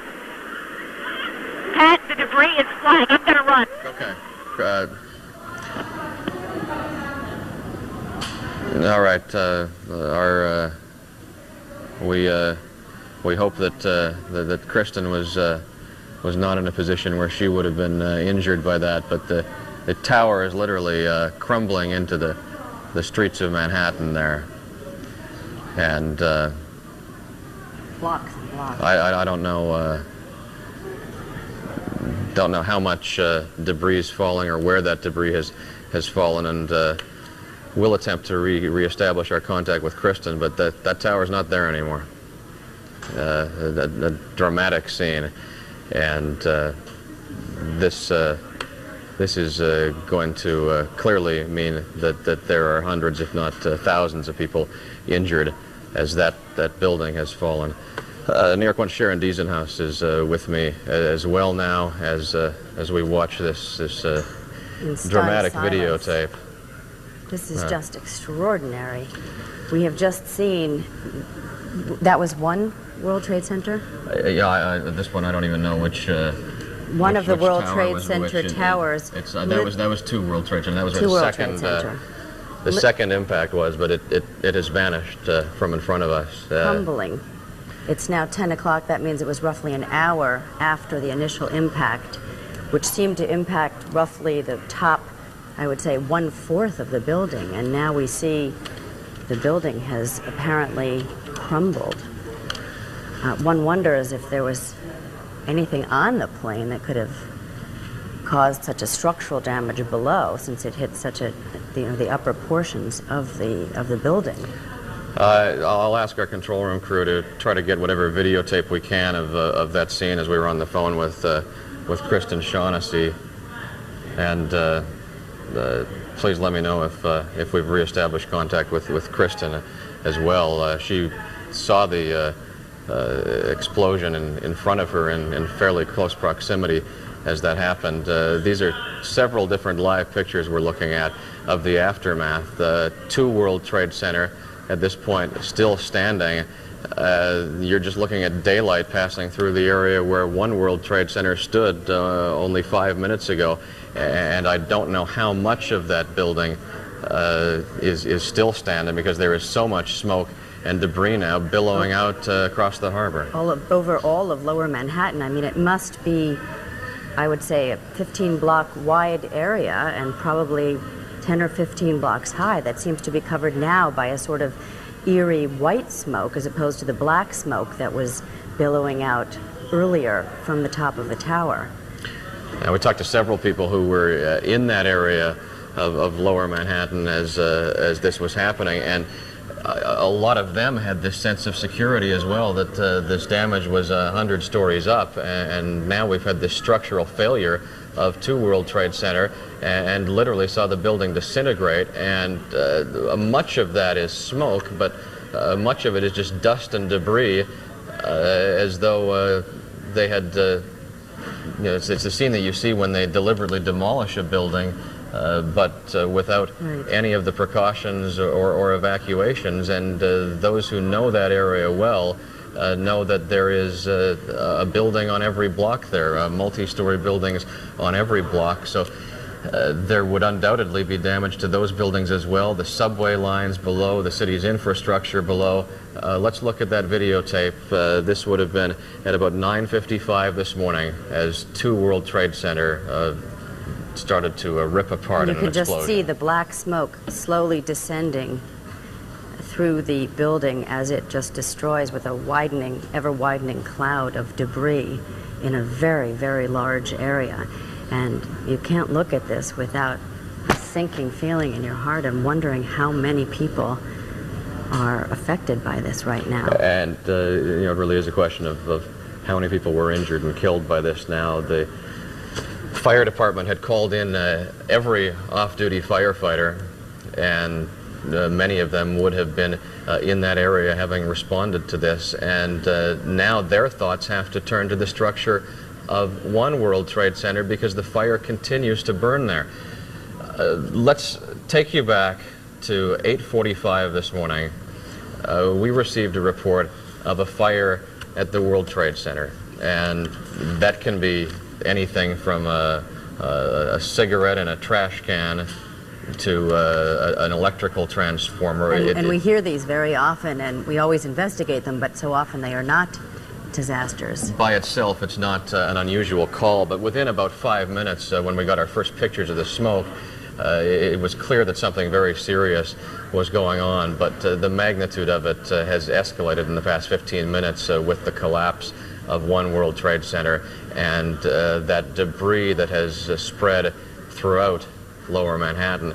The question that they have to be facing there now is how to deal with this, because now they have injuries and structural damage not only on the two World Trade Center towers, but for a huge area throughout Lower Manhattan. The stock exchange down there and so forth, and that of course has to be the the focus personnel now. who were sent in to assist those who were in danger are now very much in danger themselves.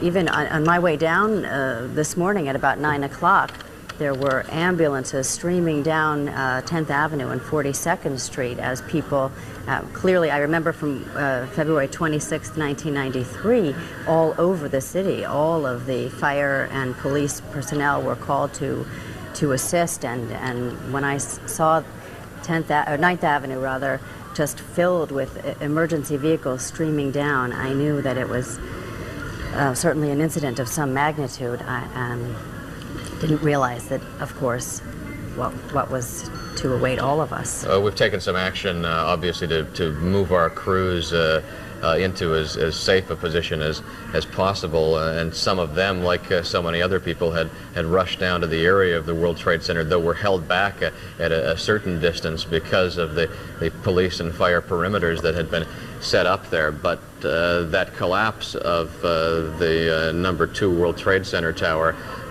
caught everybody by surprise and happened so suddenly there on that videotape, and we'll try to get another look at that, because this is the aftermath, and it almost looks as though there's a fresh wave of black smoke. There's the explosion and the collapse of the tower looking from the north now. And we have some very good news for those of you who were listening just a few minutes ago. As we saw this, the building collapsing, we also were speaking with Kristen Shaughnessy on the phone, who was in close proximity, and we have just gotten word that she is safe, and we are all very happy to hear that. Indeed, CNN reporting at this point that there have people been seen jumping from windows of the World Trade Center tower, trying to get to safety there. And this is that picture again from about 9:55 this morning of the structural failure, the collapse of 2 World Trade Center after this plane crash. And we know that a lot of people who are watching right now have those that they care about in this area of Manhattan, and as soon as we have any information on those injured, we will of course bring it to you. We simply do not have that information at this point because it is such a large-scale problem. The information is not forthcoming. I think the police and fire department are scrambling just as much as the news organizations are to get information. Another live picture for you here, and if somebody can tell me where this camera is, it looks like we're somehow looking across some distance, but this gives you an idea of, I'm sorry, this is Washington now, this is the Pentagon. There's a lot going on here, and this is the third of these apparent terrorist attacks in Washington, with a plane crashing into the Pentagon. Now looking once again at live pictures of the World Trade Center towers. Only one of the towers is still intact, 110 stories tall, the towers of the World Trade Center, and one of them literally crumbled at about 9:55 this morning. Just to give a little update on some of the effects now of what has happened thus far this morning, they are rather widespread. Air travel has been shut down at every airport across the country by the FAA. Tunnels and roads into and out of Manhattan have been shut down. Trading at the New York Stock Exchange has been suspended and was quite early on. The Pentagon, Capitol Building, White House, State Department, and Treasury have all been evacuated as well. The President and First Lady have canceled the events that they had scheduled for the day.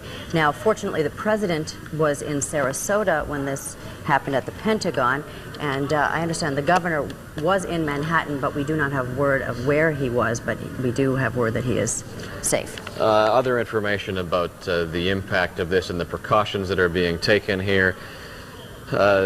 Major terrorist attacks have resulted in the FAA and that decision to shut down takeoffs at every airport across the country.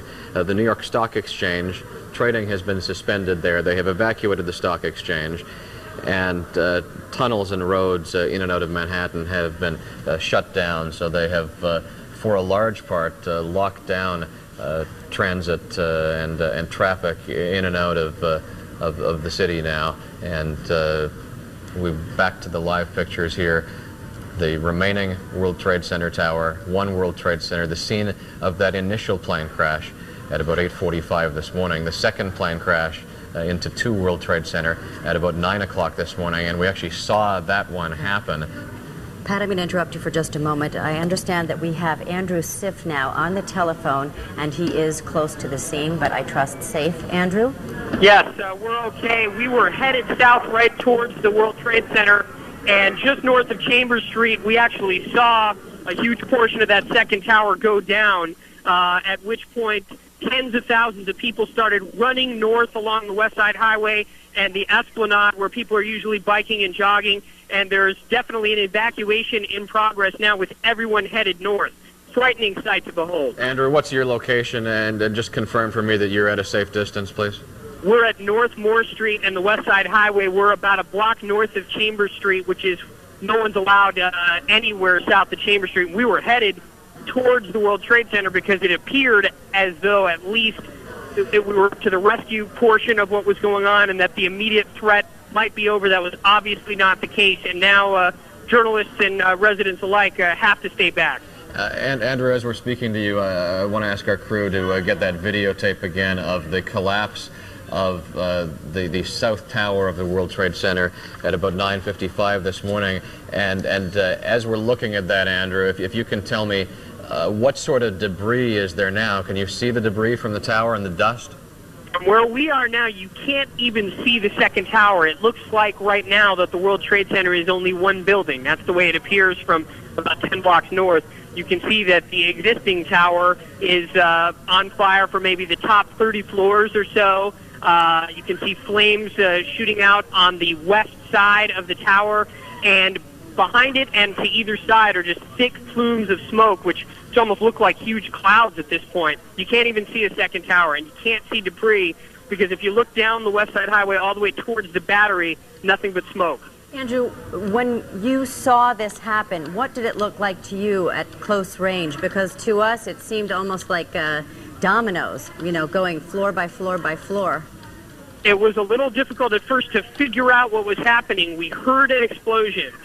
We heard either an explosion or the sound of something making impact. We were in the middle. I was with news assistant Jason Post, and we were walking down West Street. And when we heard the sound, we whipped around and saw just a buckling of the tower. And it just looked like it collapsed within itself. You could just see the top of the tower collapse. We can't tell what happened to the bottom half of the tower from here. Have you seen any people being evacuated? I know that people are fleeing, but have you seen any of the injured being evacuated from the area? I know there are so many who are down there to help them. What authorities did is they closed the West Side Highway to regular traffic, and it's just become virtual speedway for ambulances and emergency vehicles. And we have seen ambulances shuttling back and forth up and down the West Side Highway, indicating that there are rescue efforts in progress. We have not actually been able to get close enough to see actual victims at the scene because obviously at this point it's still not secure. And Andrew Siff, I can't imagine the extent of the injuries and deaths at the World Trade Center towers with the collapse of one of the two towers. And this is going to be a difficult story to cover in terms of moving personnel into the area because the fire department and the police department themselves are having a tremendous amount of difficulty getting into the area. Andrew Siff will be checking back with you, and please, as I said, keep a safe distance from the tower there as we have the fire continuing to burn at the top of One World Trade Center. Again, if you're just joining us, there is almost no way in or out of Manhattan at this point. They have sealed the bridges and tunnels. PATH train service has been shut down. As far as aircraft service, not only the 3 New York airports shut down, but aircraft takeoffs across the country have been suspended because of these terrorist attacks on One World Trade Center, on Two World Trade Center, and on the Pentagon. That attack on the Pentagon came about 30 minutes after the first attack at the World Trade Center. NY1, through law enforcement sources, got word very early on that the plane that crashed into One World Trade Center and the plane that crashed into Two World Trade Center had both been hijacked from Logan Airport in Boston. New York One's Kristen Shaughnessy was on the phone with us a few moments ago as One World Trade Center literally disintegrated before our eyes. Kristen, I can't tell you how relieved I am to hear your voice. Thank you very much. It was quite a scene, Pat. As I said, I was looking up at it, and right when we were talking, I saw it come down. And they literally, I have to commend the law enforcement. They got everybody, it seemed, as best they could where I was, out of that area. There were people who were stumbling and losing their shoes. I actually ran barefoot for about 7 blocks. But they got everybody in that area. There were people who were, breaking down. It was, they couldn't walk that much, and they really helped them, and then they assisted them, and they got them to safety. So now what they're doing is they're evacuating everyone to either Midtown or the Upper East Side. People were lined up here at the phones, and they said, no more phone service. You really have to get out of this area because we don't know what is going to happen next. And I'm not sure what the condition of those 2 buildings is. I did hear something, but maybe you can update me on that because you probably can see it better than I can right now. Yeah, well, Kristen, we have several different live angles here, and the frightening thing is the fact that One World Trade Center just isn't there anymore. Okay. That doesn't surprise me. Pat, one moment. I just want to see. There's some personnel. I'm sorry, Kristen, let me just correct something. It was 2 World Trade Center that... 2 World, that's what I thought went down. Yeah. Okay. And is One World Trade, maybe you can update me on that. Well, the fire continues to burn there, yeah. And there have to be questions on the part of the fire department at this point about the structural integrity of that building and whether they want to send any people in.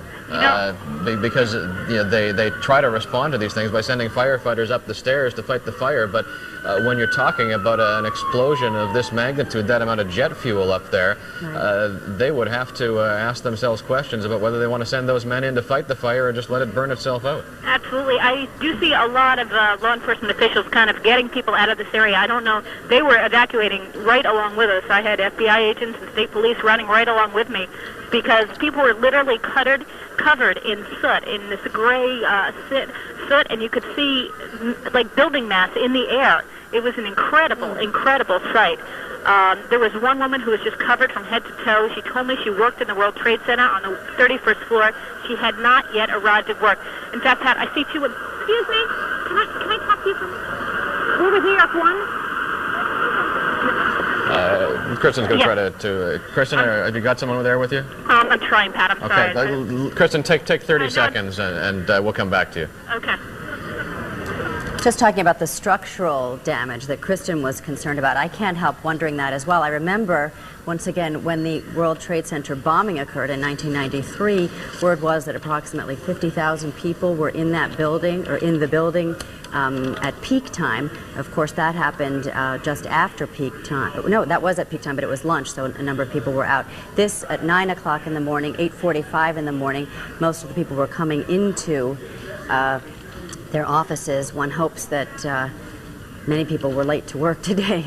I have no idea how many people would have been in the World Trade Center at the time of the explosion and how many people could have possibly been transported out. We've got New York One's Andrew Kurtzman standing by. He actually saw the collapse of one of the towers as Kristen Shaughnessy did, and John Shumo's back on the phone with us. John? Pat, can you hear me all right? Yeah, go ahead, John. Covered with soot, Pat. It collapsed right in front of my eyes as well. I was running actually towards the building, looking for a cameraman. As you can imagine, people were scattered everywhere. I looked up. There's another explosion as we speak. I looked up and it just collapsed in front of my eyes. The worst possible vision you could ever imagine. John, are you in a safe position there? I don't want to continue this if there's a concern about where you are.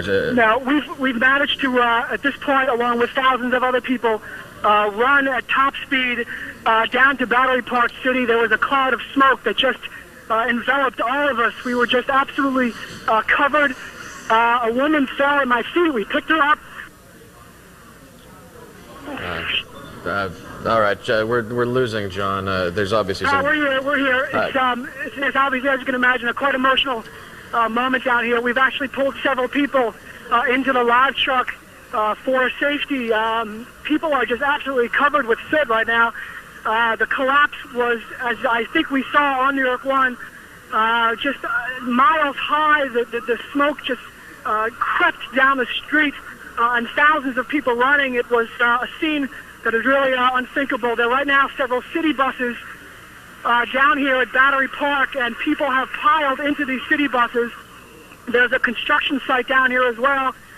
There are people who have climbed into these construction sites. There are 7 to 8 people deep in cars just sitting here, covered in soot, their faces up against towels. The woman who fell to my feet, we managed to get her into the New York 1 live truck. She had what we thought was an asthma attack at the time. She's now doing okay. The casualties I can only imagine right now, but it is a scene.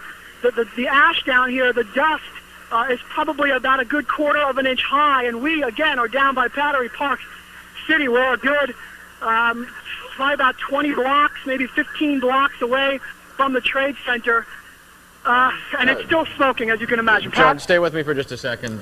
Chris, Sharon's with me here and has some information for parents of students who are in the schools nearby the World Trade Center. 3 schools there, John, are being evacuated.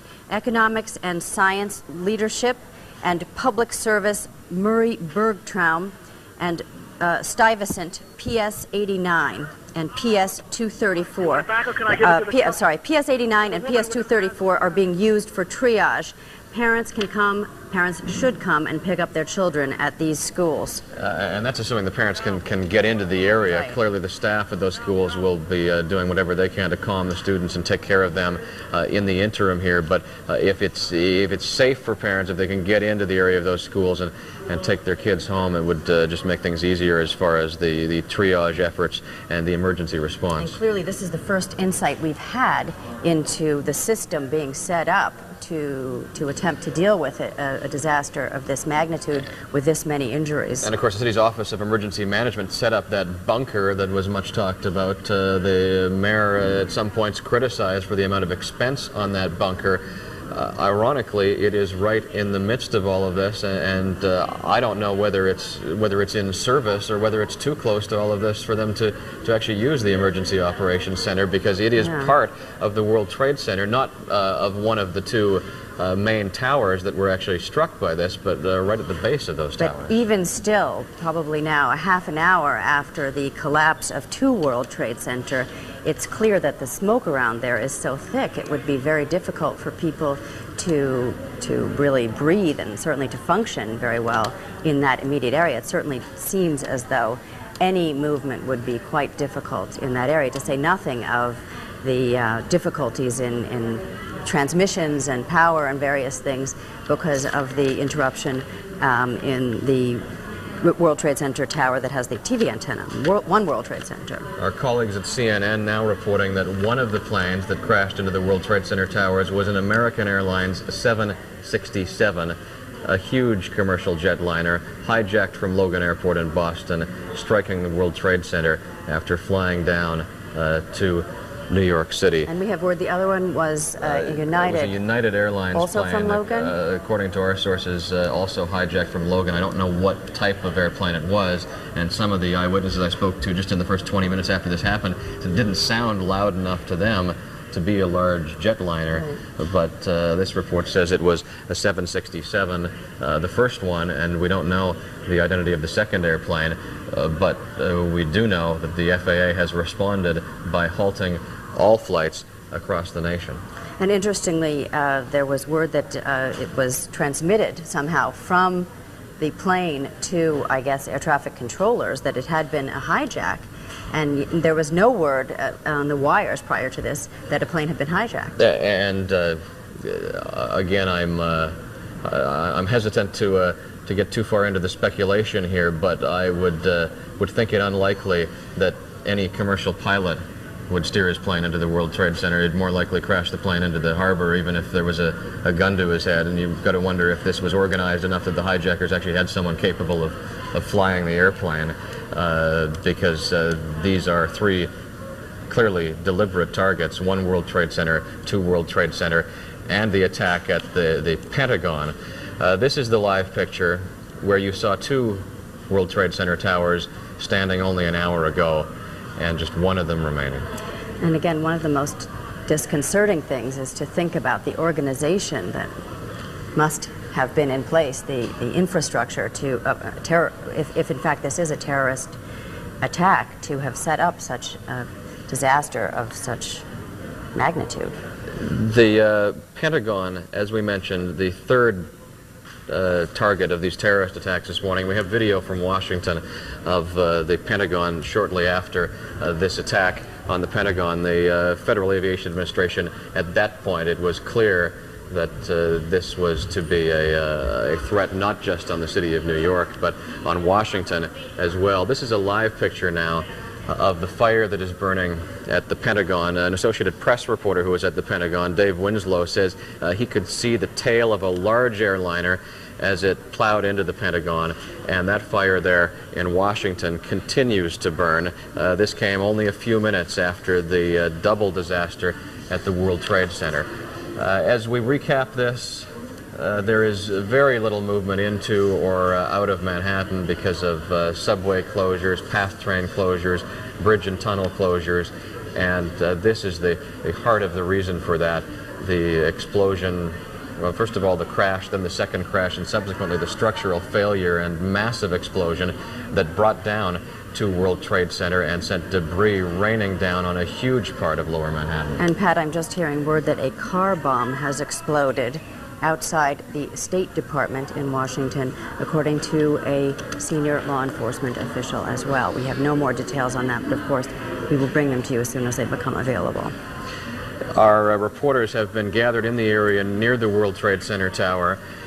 A number of international flights that were in the air headed to D.C. and to New York City are now being diverted on an emergency basis to nearby airports in Canada. They don't even want to land them at airports in the U.S., so Canadian airports are being used in order to take some of these international flights that left their point of origin hours ago. The crews would have heard about this on their way, and now they've made adjustments to their flight path and are bringing these airplanes into Canadian airports. The magnitude of this story, not only a New York City story, not only a Washington story, but clearly a global story at this point. Well, of course, the whole country has no air service right now. If you just imagine in an economic sense what that does to the businesses, to have no airplanes flying in, no business meetings that are out of city occurring, across the whole country. That's just absolutely extraordinary. And an additional advisory from New York City Transit now. There is no subway service in New York City. All subway service throughout the 5 boroughs has been suspended as a precaution after this terrorist attack at the World Trade Center. So we advise you to find your family, make sure that everyone's safe, get together, and just stay out of the streets at this point until we get a chance to assess exactly what's going on here. There is no indication that there is any further danger, but exactly. They are, and I don't want to be alarmist about that. Very important. But at this point, it would be of great help to the authorities down at the World Trade Center and the people working in that area that people just stay clear and stay home if possible. Clearly, we have a large disaster on our hands, but and I think the officials simply don't want a larger disaster to be at risk. So that's why so many precautions have been taken. The planes are shut down nationwide by the FAA. New Jersey State Police. There it goes. The other World Trade Center tower is collapsing. Watch your screen there. 10:28 now. The second World Trade Center, 2 World Trade Center is disintegrating. Now the second tower has collapsed. The first collapsing. This is 1 World Trade Center now. That's correct. That's correct. 2 World Trade Center collapsed at about 9:55, and now that picture. It was difficult to tell with so much smoke, but 110 stories tall, 2 towers built in 1973, and they have now both come down after this terrorist And we attack. can only imagine the magnitude of this force when you consider how large the bomb was in 1993 that did structural damage only to really the foundation, did not shake the structural integrity of the building. And we were assured after 1993, when the building was reopened, that it was structurally sound and ready to withstand enormous blows. So to imagine what kind of force this must have been is daunting. Well, we've been discussing that possibility that the fire crews would have had to consider that possibility as they were looking at this with the structural damage that tower sustained up there. Of course, there is electrical service and gas service throughout the towers, and they have both collapsed now. The antenna on top of One World Trade Center is the primary transmitter for most of the New York City television stations. They do have backup transmission facilities, but that is a vital link to communications, that antenna on top of the World Trade Center, and though they likely took that out of service because of the damage, clearly that may create some problems for other television stations as well. Yes, I was just pointing that out as well. Now, Mayor Giuliani is getting ready to brief reporters, and if we're able to get to that, we will bring you the comments from Mayor Giuliani. He moved into the area as this was happening, but again, because of the structural failure, they had to move people back much farther than they had first anticipated. They set up a perimeter and then immediately began to evacuate some of them.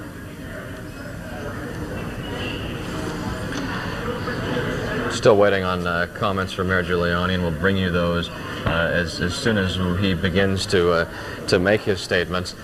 President Bush was in Sarasota, Florida at the time this happened. He made some comments initially after the attack on the World Trade Center, but before the attack on the Pentagon, and he has since boarded Air Force One and is returning to Washington to address this terrorist threat. Okay, we understand now that it will be just a few more minutes before the mayor addresses the press. Just to recap a little bit now, 8:45, the first tower was hit. That was... It's about 8:45 when we got the first report of a fire.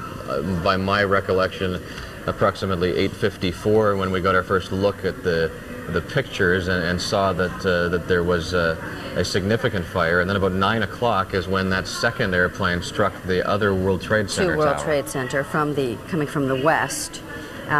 Just a few minutes later, the president said that he was considering this an apparent terrorist act, and precautions were taken. Airports were closed, Lincoln, Battery, and Holland Tunnel were closed. The PATH train was shut down. I believe the bridges were shut down at that time as well. And then shortly thereafter, 9:55, the first World Trade Center collapsed. That was 2 World Trade Center.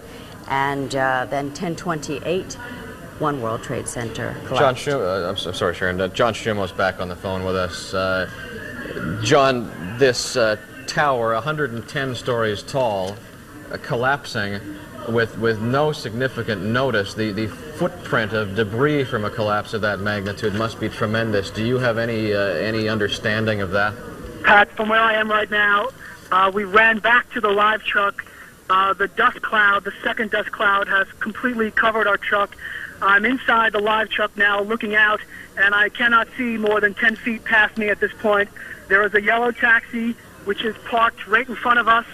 Outside of that yellow taxi, I cannot see across the street. Faint images of emergency lights off about 20 to 30 feet in front of me. We're here in the truck with 2 complete strangers as well as our New York 1 crew. And you cannot see anything. It is the heaviest of snowfall, it appears like right now. It is as dramatic and as heart-wrenching as you could possibly imagine. John, are you having any difficulty breathing? Absolutely. You can't breathe. Everyone has their shirts either off, shirts wrapped around their faces, napkins held up to their faces. At this point, it feels to me just like ash. I'm not feeling any sort of a burning sensation in my throat. I'm essentially just having a difficult time breathing, as is everyone else down here. Thousands and thousands of us we're covered with ash right now. What else can I say? It's as if the chimney was blown right onto us. But again, no burning sensation. It doesn't seem like any sort of an acidic substance. Obviously, with planes and the jet fuel, I don't smell any jet fuel from down where I am. But again, I'm several blocks away. But right now, we're just covered in our second overwhelming dust cloud. Some debris.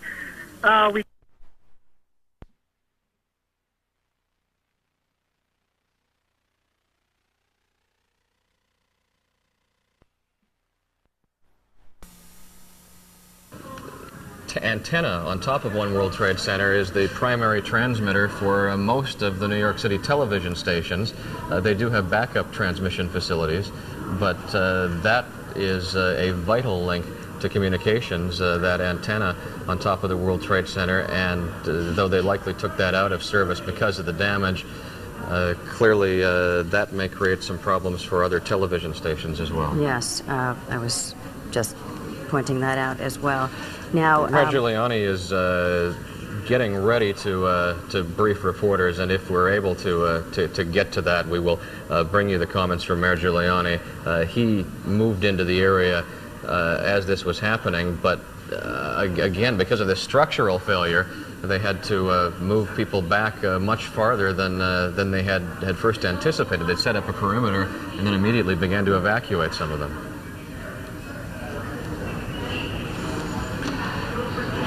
Still waiting on comments from Mayor Giuliani, and we'll bring you those as soon as he begins to make his statements. President Bush was in Sarasota, Florida at the time this happened. He made some comments initially after the attack on the World Trade Center, but before the attack on the Pentagon, and he has since boarded Air Force One and is returning to Washington to address this terrorist threat. Okay, we understand now that it will be just a few more minutes before the mayor addresses the press. Just to recap a little bit now, 8:45, the first tower was hit. That was... It's about 8:45 when we got the first report of a fire. By my recollection, approximately 8:54 when we got our first look at the pictures and saw that there was a significant fire. And then about 9 o'clock is when that second airplane struck the other World Trade Center to World tower. Trade Center coming from the west. Just a few minutes later, the president said that he was considering this an apparent terrorist act, and precautions were taken. Airports were closed. Lincoln, Battery, and Holland Tunnel were closed. The PATH train was shut down. I believe the bridges were shut down at that time as well. And then shortly thereafter, 9:55, the first World Trade Center collapsed. That was 2 World Trade Center. And then 10:28, One World Trade Center collapsed. I'm sorry, Sharon. John Schumo's back on the phone with us. John, this tower, 110 stories tall, collapsing with no significant notice. The footprint of debris from a collapse of that magnitude must be tremendous. Do you have any understanding of that? Pat, from where I am right now, we ran back to the live truck. The dust cloud, the second dust cloud, has completely covered our truck. I'm inside the live truck now looking out, and I cannot see more than 10 feet past me at this point. There is a yellow taxi which is parked right in front of us. Outside of that yellow taxi, I cannot see across the street. Faint images of emergency lights off about 20 to 30 feet in front of me. We're here in the truck with 2 complete strangers as well as our New York One crew. And you cannot see anything. It is the heaviest of snowfall, it appears like right now. It is as dramatic and as heart-wrenching as you could possibly imagine. John, are you having any difficulty breathing? Absolutely, absolutely. You can't breathe. Everyone has their shirts either off, shirts wrapped around their faces, napkins held up to their faces. At this point, it feels to me just like ash.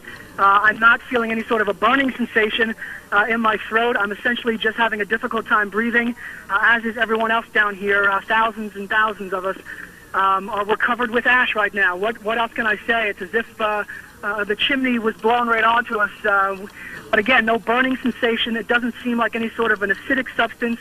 Obviously, with planes and the jet fuel, I don't smell any jet fuel from down where I am. But again, I'm several blocks away. But right now, we're just covered in our second overwhelming dust cloud. Some debris. We could see it from a distance when the second building went, but I don't see any debris here from me. Again, it is just an unexplainable amount of ash, which has covered all of downtown Manhattan. John, what was your sense when the second building collapsed? Did the ash multiply enormously, or was it just difficult to tell? I would say there was more ash on the first one. Maybe that's only because it was just a stunning moment. The first one appeared to me to be more overwhelming. Then again, I was running through that cloud, so my adrenaline was perhaps a bit not. It's Knocked difficult out. to concentrate is what I'm trying to say. But we're now, looking now at a picture. Oh, no, now we're back to a live picture. Just a few moments ago, while you were describing that, we were looking at a picture of the second tower, One World Trade Center, coming down. And let's look at it again Here now. we go. This is the second tower. 1028. The second tower came with some warning. There was a large sound similar to the first tower coming down. The second tower gave way, and people just stood there as if not again. The few hundred who were still lingering down here at Battery Park City just turned and looked. We didn't think this cloud would overwhelm us as much as the other one, but sure enough, it has, and we've sprinted once again to the live truck. If we have some time, and do we have some time before I continue? Yes. John, go ahead. We'll listen in. I want to bring in Mabel Chan right now. She is a producer with NBC News, one of the people who was running with us. She's bloodied, and she ran with us to the truck, and we put her in. She was absolutely covered with ash. Now, Mabel, I'm going to give you the phone, and if you could tell us your thoughts on this horrific day. Hi, I was standing very close to Tower 2, and I was talking to a woman who saw what happened. And all of a sudden, the tower came down, and I thought it might have been triggered, I don't know, I'm speculating here, by the chopper going very close to that building. It appeared that chopper was perhaps looking for bodies trapped in there. And moments after that, I saw that chopper, the building started to come down, and everyone was running, and so was I. And in a pandemonium, I fell, and people ran over me. And I managed to pick myself up and keep running. And I basically just hurt myself in the knees, elbow, have a cut in my lips, and my ear, back of my ear is also bleeding. It's an absolute nightmare. It's like a war zone. It's pretty much dead right now. Surrounding us, there's nobody around except us. There are 5 of us right now in the New York 1 van. And how many people, as far as you can see? Right now, nobody I can see. There's nobody outside of our van except the 5 of us who are now in this New York 1 van, and we're just looking at each other and stunned. Okay, Mabel. Well, we certainly hope that you are returned to safety soon and that you have a speedy recovery. If we could just speak with John Shumo. Sure. For a moment. Sharon, I can hear you. Hi. John, we're just having no information, it seems, on the details of the rescue effort. Do you have any sense of people being transported out? People... From our vantage point, that is impossible to tell. I will say, again, we arrived here probably around 9:30, and we saw dozens and dozens of rescue efforts, people coming in from Brooklyn and Staten Island, ambulances. They were all heading north, obviously to the Trade Center. When this first building collapsed, at that point, this was about an hour and a half later, is my rough guess, most of the civilians were evacuated, but certainly not all. And getting out of the truck right now, as we seem to have a little bit of a reprieve from the ash. The rescue efforts from our vantage point were mobilized, obviously, around the Trade Center in the several block area. They were evacuating civilians south towards Battery Park. I don't want to speculate on the NYPD and the FBI's efforts at this point with such a loss and staring me in the face, but it seems like there were a lot of civilians in close proximity to this Trade Center when the first one came down. After that came down, it's like a ghost land out here with the dust and the soot flying around. When the second one came down, I saw nothing but emergency personnel running from the scene. Fire department, as well as some police officers emerged, just absolutely covered with soot head to toe. Sharon? John, thank you very much. We've just gotten some further information, sketchy as it might be, on the attack on the State Department. This is from the AP. Senior law enforcement officials say a car bomb exploded outside the State Department. It was already among the buildings in the nation's capital evacuated due to today's attacks, fortunately. A senior official says the evacuation was because of a possible explosion or fire amid a rash of explosions in Washington and New York City. Sharon, word from Pittsburgh that another large plane has crashed, a plane going down in western Pennsylvania. Officials at the Somerset County Airport in western Pennsylvania near Pittsburgh say another large plane has crashed there, and that would be consistent with these concerns that the Federal Aviation Administration had that caused them to shut down air travel at airports across the country. So it certainly seems like that was a prudent measure and not overreacting. And there is that car bomb report. Part of the Pentagon has collapsed as a result of the plane that crashed into the Pentagon. And we have additional information about New York City schools now. Okay, we're now looking at a picture of the Pentagon, as you can see from the sign below, Pentagon Mall and River entrances. And as you can see, it is smoldering now. The smoke is black, but the flames are not large. I don't know exactly what part of the Pentagon that is. Let me, we'll leave that picture up, and I do want to get this information out to parents. Parents of children at PS or IS 89 should know that their children have been walked to PS 41. They have made their way safely to PS 41, and parents should pick their children up there. Again, that's public school 89. Those students are now at PS 41, which you'll find at 116 West 11th Street. So parents should see their children there. Students from PS 234 have been walked to PS 41 as well. PS 234 students have been walked safely to PS 41, again at 116 West 11th Street. And students from PS 150 are being evacuated as well. They will be found at PS 3.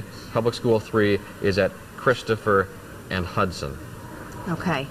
We will continue to repeat this information so that parents can be sure to join with their children. It certainly is going to be difficult for them to get to their children because there's no subway service, but at least you know that your children have, they are in those schools, have been safely transported. The impact of this on transportation to and from New York has been dramatic. Planes that were headed for New York City or Washington were diverted to Canada to try to establish a safe landing in Canada. We have the tunnels closed, the subway system is shut down, commuter rail, Metro North, Long Island Railroad, and so forth is all shut down. New York One's Kristen Shaughnessy back on the telephone with us from the area near the World Trade Center. Kristen? Good morning again, Pat. I am actually just across from City Hall, and I'll have to tell you, with that second explosion, the dust did not seem as bad, but it still extended all the way over here, and I'm told that they can feel that dust in Brooklyn, believe it or not. It's basically just, it was skirting across the ground, and you could just see people covered.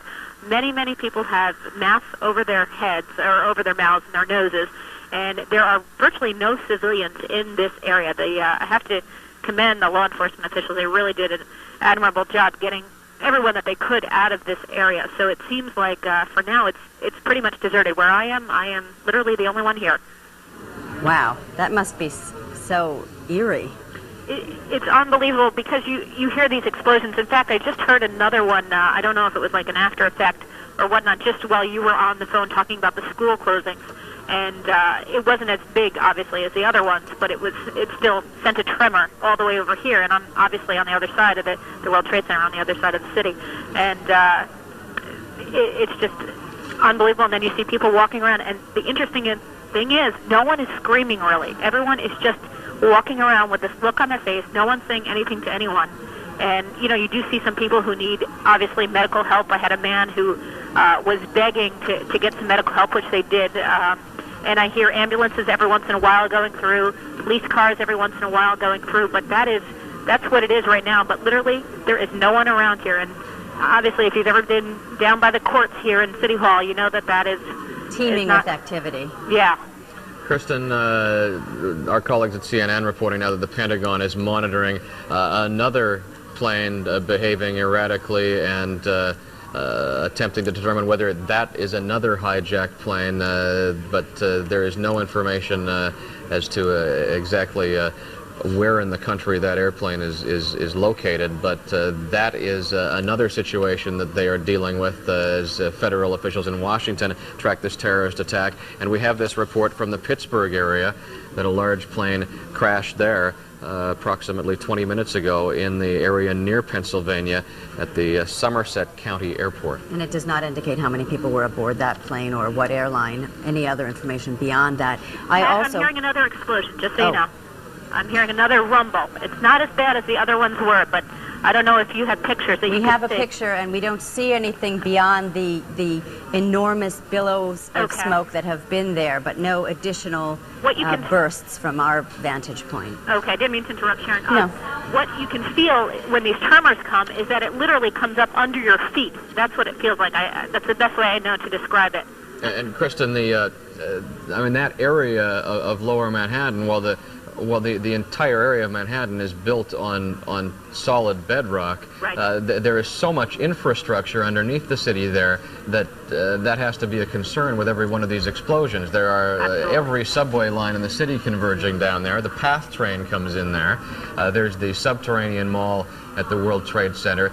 It's an area that would be susceptible to those sort of tremors moving through. Absolutely. And let me just tell you, I had told you how deserted this area was, and all of a sudden I just saw a number of civilians who are now walking north, and it looks like they may have been in a basement or something. Now they're trying to get them out. Well, it looks like it may be relatively safe because, like I said, I hadn't seen any civilians in this area, and now there are a number of people with briefcases and things as if they were going to work, now headed uptown. They're trying to get everyone to either Midtown or the Upper East Side. That's what they're telling people to do.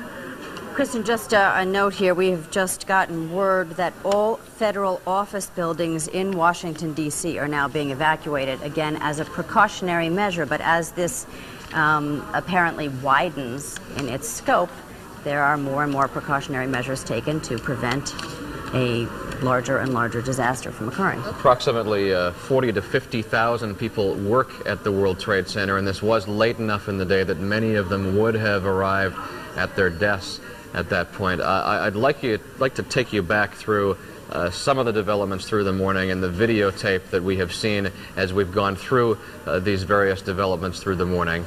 And we will begin, we'll continue to look at this live picture until we have some of that videotape ready. But it was 8:45 this morning when we received the first word that there was a fire at the World Trade Center. At that point, it wasn't clear to us exactly what the cause of that fire was.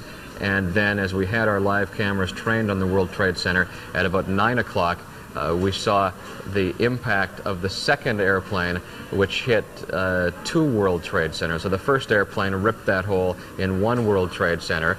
The second airplane ripped the hole in two World Trade Center. And as that plane was coming in, we were looking at it live at the time, and it was just a speck off in the distance, but we could see that aircraft coming in and charting what we now know and assume to be a deliberate course into the side of the World Trade Center. It took some time after that.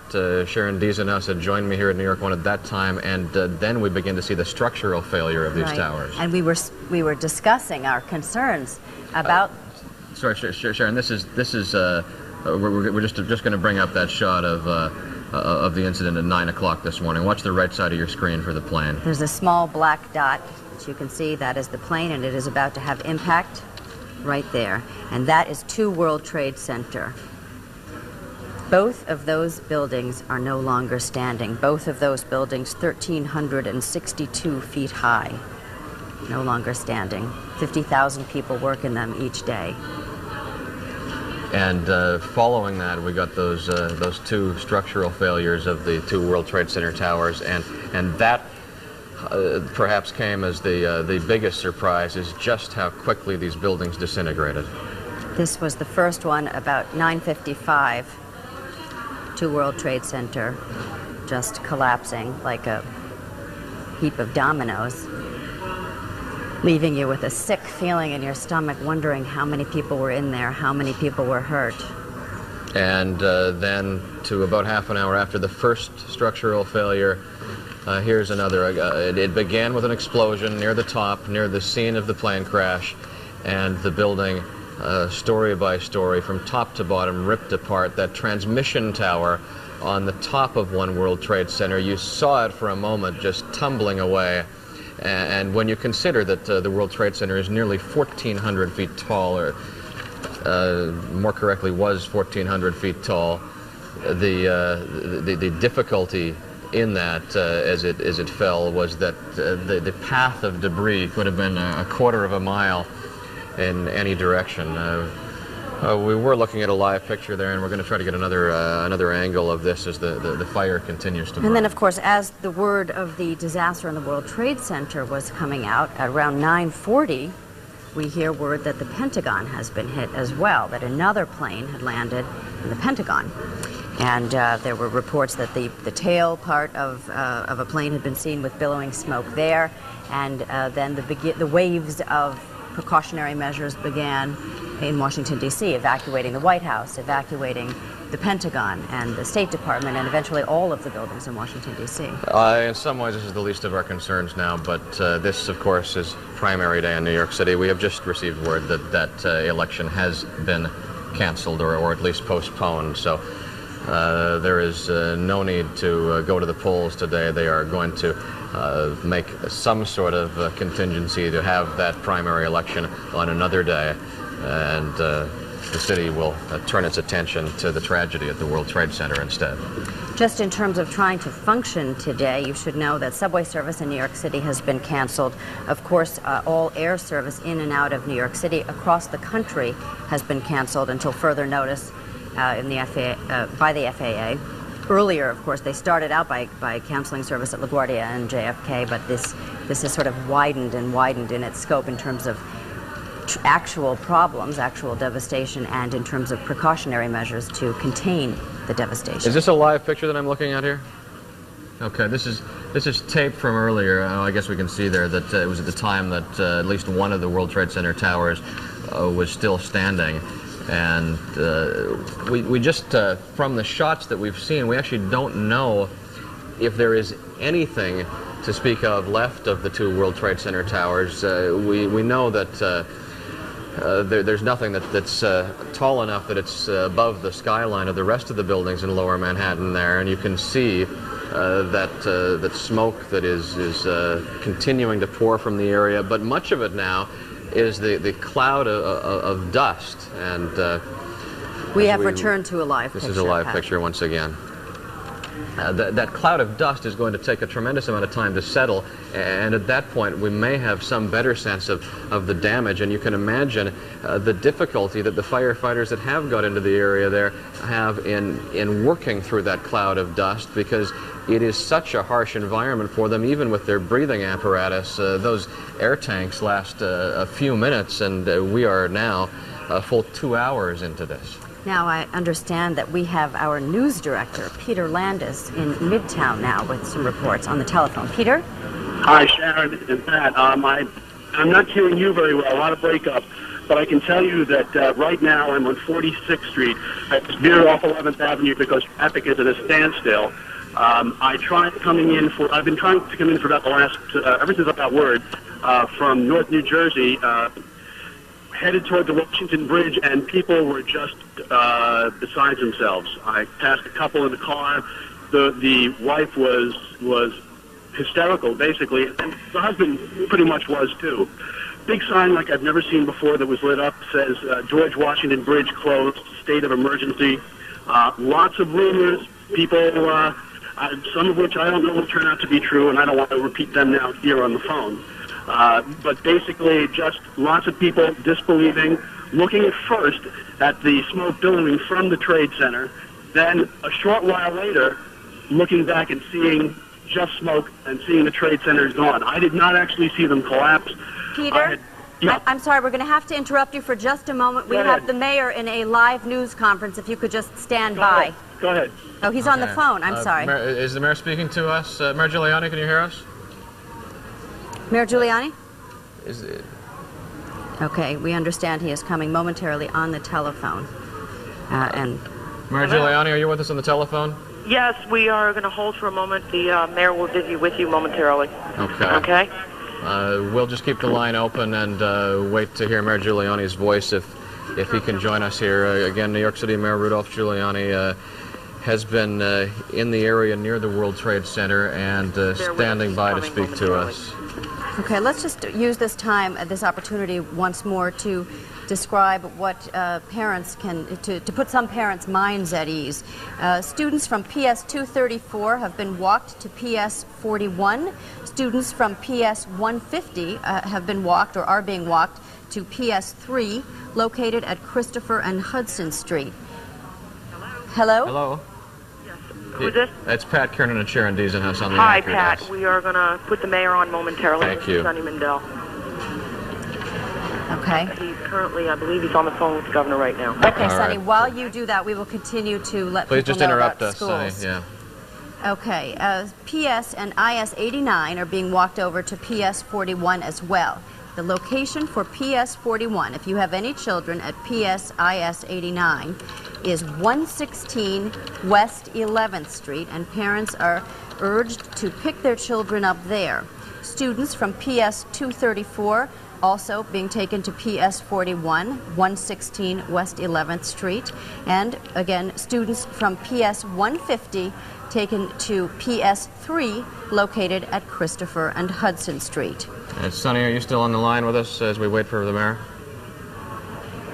No, we're just waiting for Mayor Giuliani to join us by telephone for an update. Yes, we are. Okay. All right. Are we still waiting for the mayor? Okay. You are about to be on with the mayor. Okay. Pat? Mayor Giuliani, it's Pat Kernan. I'm with Sharon Deasenhouse here. I wonder if you could give us an update of the emergency operations right now, please. The first thing I'd like to do is take this opportunity to tell everyone to remain calm and, to the extent that they can, to evacuate Lower Manhattan. Walk north. If you're in Lower Manhattan, walk north and get above Canal Street. Things will be a lot safer. We have as many police personnel and fire personnel as we can spare down there, and they'll help direct you out. But try to get out of Lower Manhattan. Mayor Giuliani, we should stress, is there any immediate threat? This should be an orderly, calm evacuation at this point. Right now, everyone should, other than Lower Manhattan, where people should evacuate, and the police and fire will help you, everybody else should remain calm. They should remain at work or in school. We don't want them all out there crowding things and making it difficult, because we're going to be moving people around to hospitals all over the city, and we need as much order as we possibly can get. Mayor Giuliani, do you have any sense of the order of magnitude of injuries and deaths? I do not, except to say that it's horrendous. I was down there and watched it and saw people jumping out of the World Trade Center. It's a horrible, horrible situation. I think right now what we have to focus on is saving as many of the people as we can save at this point and trying to bring some order to this. And then maybe later on we'll have a better sense of the magnitude of it. We have a lot of police officers, a lot of firefighters, a lot of emergency personnel that were down there. And the thing to do now is to evacuate Lower Manhattan in an orderly way.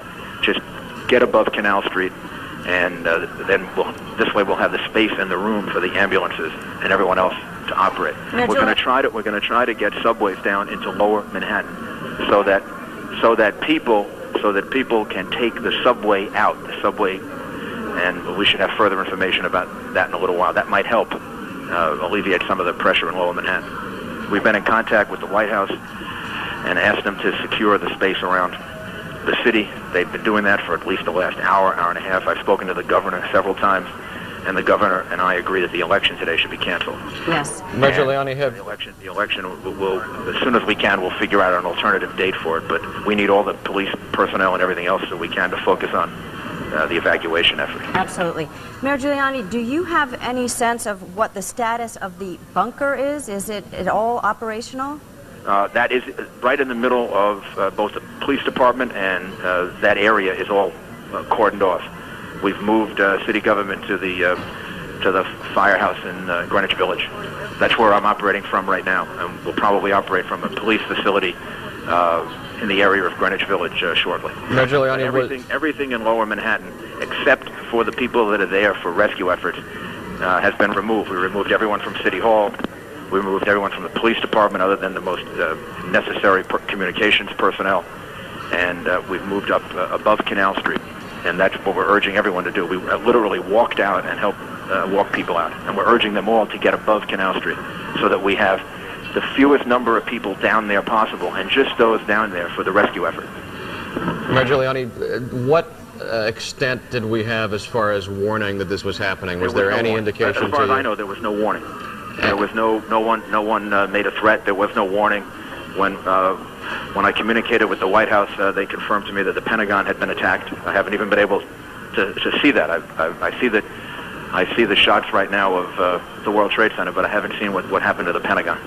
Did the fire department have any warning that the structures of the two World Trade Center towers were compromised? Did they have some sense that they had to pull their people away from there? We were actually in a building 2 blocks away when it crashed and had to evacuate the building, and for a while was stuck in it.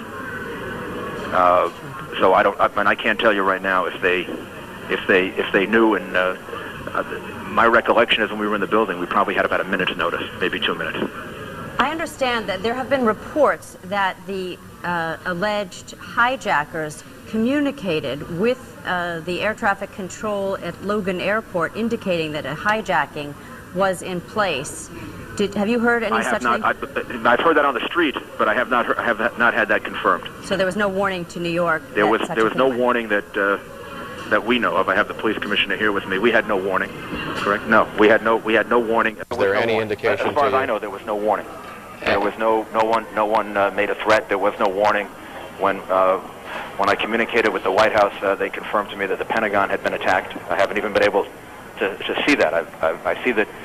I see the shots right now of the World Trade Center, but I haven't seen what happened to the Pentagon. Did the fire department have any warning that the structures of the two World Trade Center towers were compromised? Did they have some sense that they had to pull their people away from there? We were actually in a building 2 blocks away when it crashed and had to evacuate the building, and for a while was stuck in it. So I can't tell you right now if they knew. And my recollection is when we were in the building, we probably had about a minute's notice, maybe 2 minutes. I understand that there have been reports that the alleged hijackers communicated with the air traffic control at Logan Airport, indicating that a hijacking was in place. Have you heard any such thing? I've heard that on the street, but I have not had that confirmed. So there was no warning to New York. There was no warning that we know of. I have the police commissioner here with me. We had no warning. Correct? No, we had no warning of any kind until the first plane hit, and then the second. Mayor Giuliani, since we have New Yorkers listening, and obviously their thoughts are with the people who are down there. Urge them to remain calm, to remain at home, or to remain at their place of business, unless they're in Lower Manhattan. By that I mean south of Canal Street.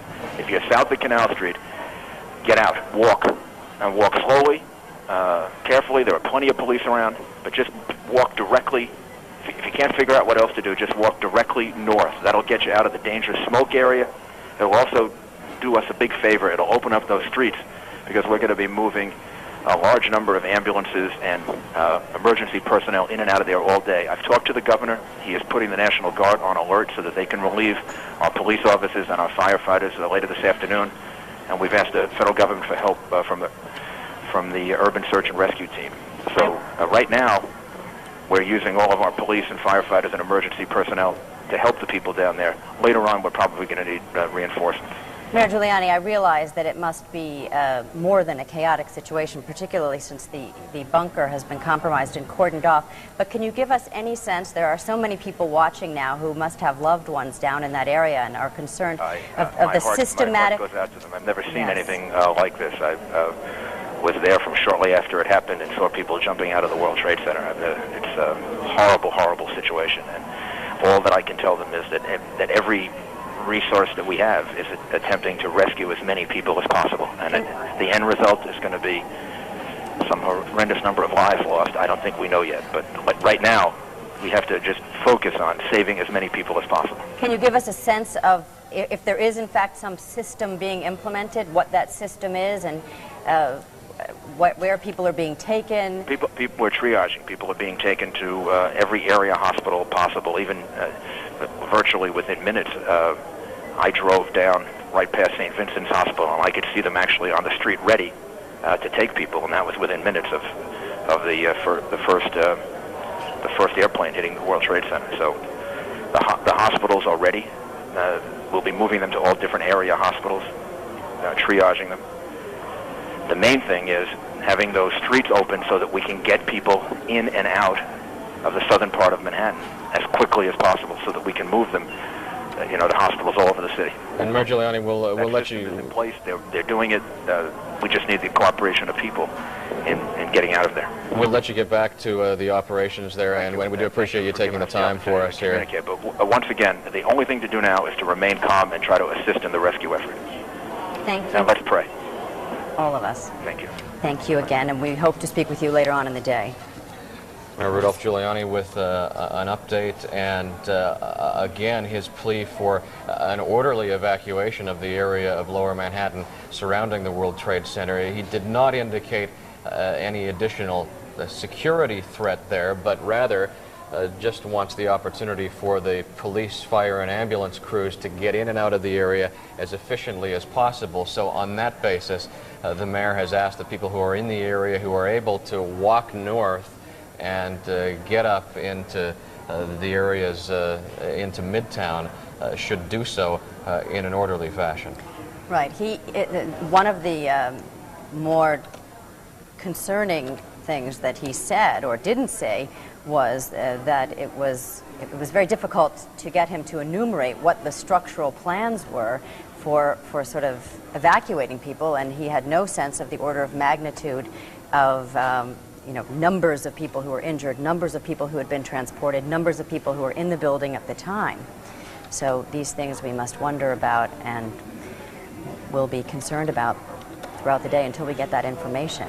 Simply a chaotic scene there, and the mayor described how unexpected all of the developments on this were.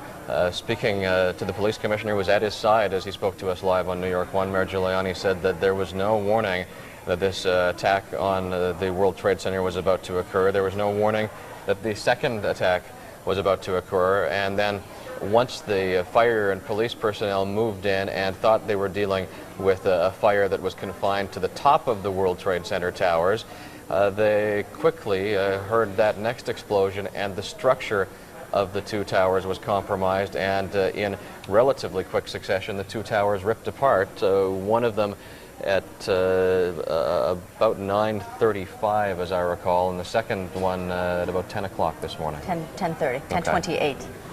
Yes, and again, Mayor Giuliani is just encouraging absolutely everyone who can get out of that area to get out of that area, both to protect them and also to simplify the rescue efforts for the personnel who are in there trying to get the injured out. Update for you on commuter rail service now. Long Island Railroad trains are running on Long Island but are not coming into the city.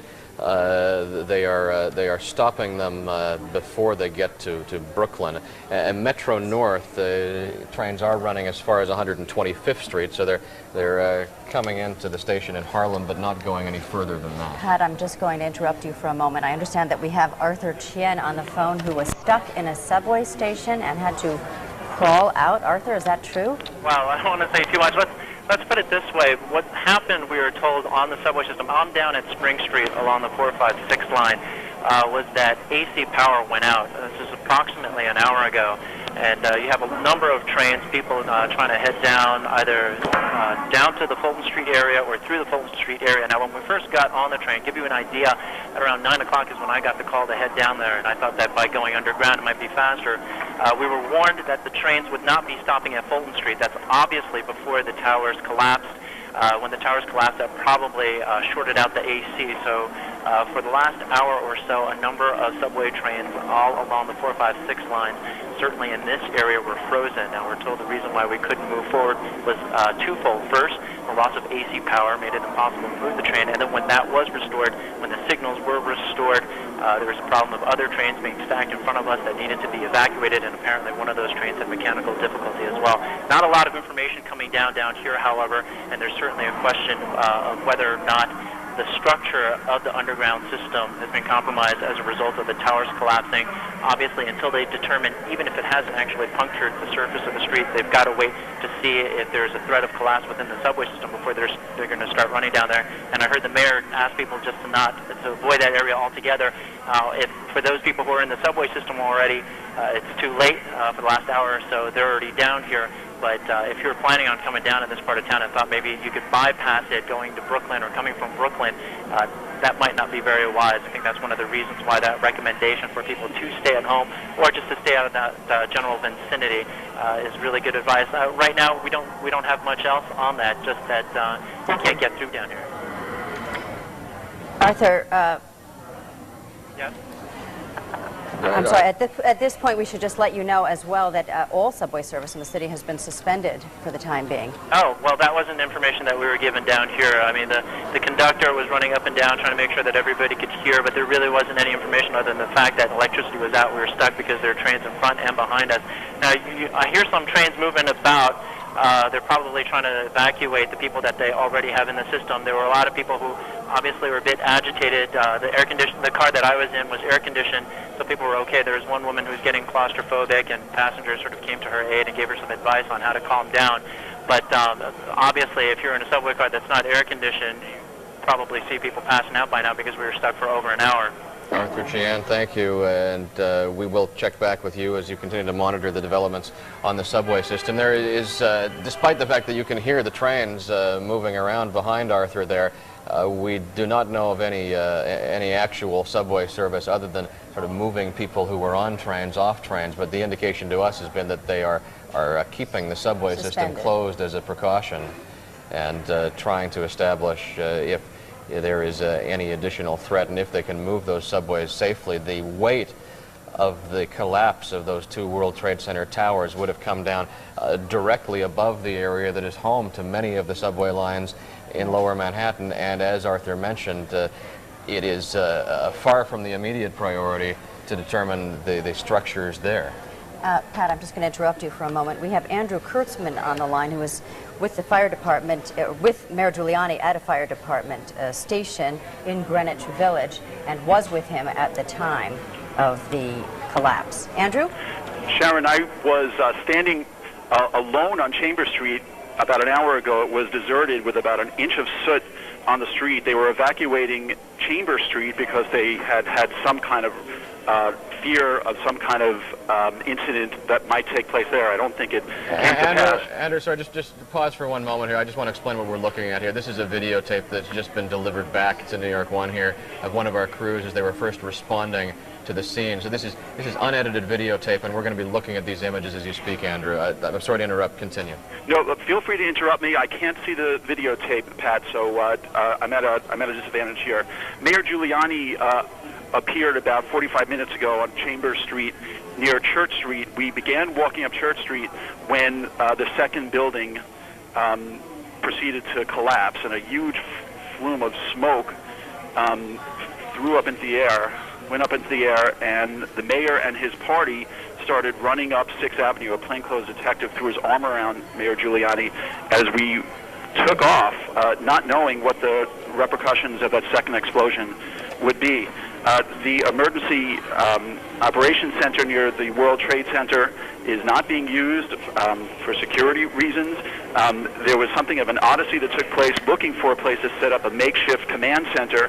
First, the mayor and his party traveled to the Tribeca Grand Hotel. We walked into the lobby where they had cleared out the lobby to make room for this emergency command station. The mayor did not think it was satisfactory. We then went up further, probably another 10 blocks, to an engine company in the West Village, where we stood outside a fire engine company that was locked. All the fire engines and all the personnel had been called down to the World Trade Center, and for about 10 minutes they tried to break into this fire station as the mayor stood by and the police commissioner stood by, waiting to set up an operations center. That's kind of wanted to paint a picture of kind of the seat of the pants operation that they've been forced to construct here because of the explosion downtown. They've now taken residence up in a firehouse here. I'm watching as we speak the mayor comfort some people as they've walked into the firehouse. He is in the chief's office right now. Commissioner Carrick is here, several of the mayor's aides, some plainclothes detectives, and they are trying to construct what it literally took them years to construct in a more permanent way, which is that operations center downtown, and now it's all hinging on a small office here in a firehouse in the village. In front of the local school down there, PS 89. When I was talking to a friend and the bomb hit, we said we heard a big explosion. We went running and we saw the first one. And the school, the PS89 is right there. So all the parents that were there went in there and the principal was calling. And then the police came and they told us to stay in, but we decided that we'd prefer. I was in the World Trade bombing, the first one. And I just find it's better to take and leave, evacuate an area like that. And then my husband works Solomon Smith Barney, which is that building right in the firing line there, if you notice, right below. And he saw the second plane go in. You saw the plane hit? Saw the second plane come in. Just describe for me what it looked like. It's either an Airbus or a 767. Just came up, swerved, aimed right into it. It didn't look like it was... It was not an accident. Absolutely not. Aimed right to the middle. Aimed right to the middle of the second building. How scary is this? It's unbelievable. It's just, and everyone just evacuated on their own. Besides, we want to stay away from any major public areas, anywhere there's public transportation. We just don't feel comfortable right now. What's your name, ma'am? Louise Burke. Louise, B-U-R-K-E? Right. Your husband? Joe Miller. Joe Miller, right. M-I-L-L? M-I-L-L-E-R, Miller. Okay, all right, guys, take care. We'll be right staying down here in the middle of it. That was videotape, I would guess, about 90 minutes ago. New York 1 reporter Andrew Siff speaking to some of the people who were evacuating from Lower Manhattan. We are continuing to watch this videotape for the first time together, so it is unedited videotape, so you may see the camera jump from time to time, but this is tape after the first plane crash at the World Trade Center, after the second plane crash, but as before people both were buildings evacuating. Had collapsed. You can still see two standing World Trade Center buildings. On the left side of your screen, you're looking at the live picture from that scene now, and you can see the contrast between the two pictures. The World Trade Center buildings no longer standing, a massive amount of dust and debris in their place in Lower Manhattan. And do we have this? Okay, I understand now. We had a chance to speak with Mayor Giuliani just a few moments ago. Here is what he had to say. To the extent that they can, to evacuate Lower Manhattan. Walk north. If you're in Lower Manhattan, walk north and get above Canal Street. Things will be a lot safer. We have as many police personnel and fire personnel as we can spare down there, and they'll help direct you out. But try to get out of Lower Manhattan. Mayor Giuliani, we should straighten. So obviously Mayor Giuliani trying to get people out of the area in order to help the personnel to remove those who have been injured, and in order to be able to do their job as they must do. Also, we didn't hear this, Mayor Giuliani calling for calm.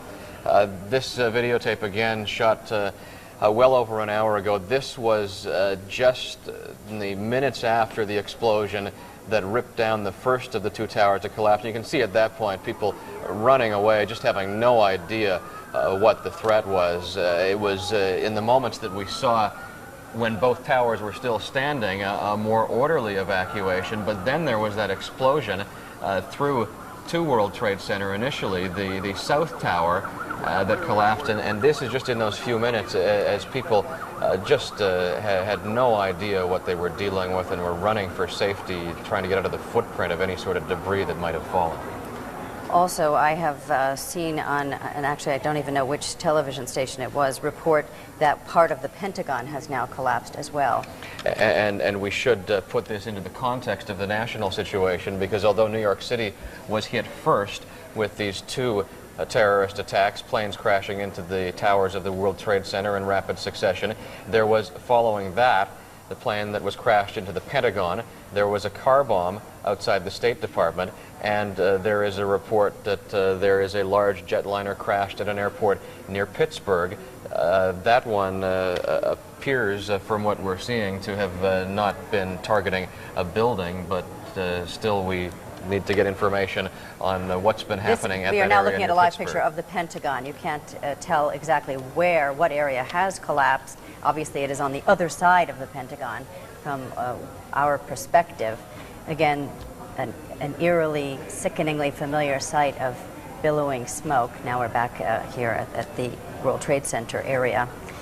A disaster of, I would say, unprecedented magnitude. I mean, I simply can't can't think of a news story of this magnitude and a disaster. This is the videotape when only one of the two towers remained standing, and you can watch here. I think the explosion is about to occur as we watch this videotape. The fire was burning. They had moved in personnel in the area to try to fight the fire, but what was unknown to everybody was just how fragile the structure of the World Trade Center was. And one wonders whether some of it was weakened in the 1993 bombing, or whether in fact it simply wasn't structurally sound enough to sustain this. In any case, if there's something that was a mitigating circumstance here, you would have to consider it lucky that the aircraft hit the top of the tower rather than the bottom, because as you saw, with the explosion originating at the top, it collapsed floor by floor upon itself, and that would have minimized the footprint of that debris. And by minimizing the footprint of the debris, I'm still talking about an area of blocks and blocks around the World Trade Center. Easily 15 blocks square. But had the explosion been at the base of the tower and in some way compromised the structure at the base of the tower, it's a quarter of a mile tall, right. And for it to topple over would have been much more devastating than the situation which developed, which is already devastating beyond imagination. Right. I mean, we must be grateful to some extent for what didn't happen, but what has happened is unfathomable. When we spoke to Mayor Giuliani earlier, he was describing his own movement into the area. They immediately tried to get into the area to learn of what this difficulty was. The city's emergency operations center is in the World Trade Center complex. They quickly found that that was not an option for them, and as Rick Kurtzman described, they tried to find another place from which to coordinate this operation. So the emergency operations in that sense are crippled. Right, and so they're now working out of an engine company in Greenwich Village. I guess what is presumed to be a safe or as safe a distance from the area as possible. The bunker, unfortunately, which was just completed, has been cordoned off and is, of course, in the center of the World Trade Center area. So is of no use after... Let's listen in to this raw videotape. Got the initial fall, got the debris, turned my camera around like this, and ran up to where we are now, which must be 10, 12 blocks away from the scene. I'm exhausted. All right, man. Thanks. All right. All right.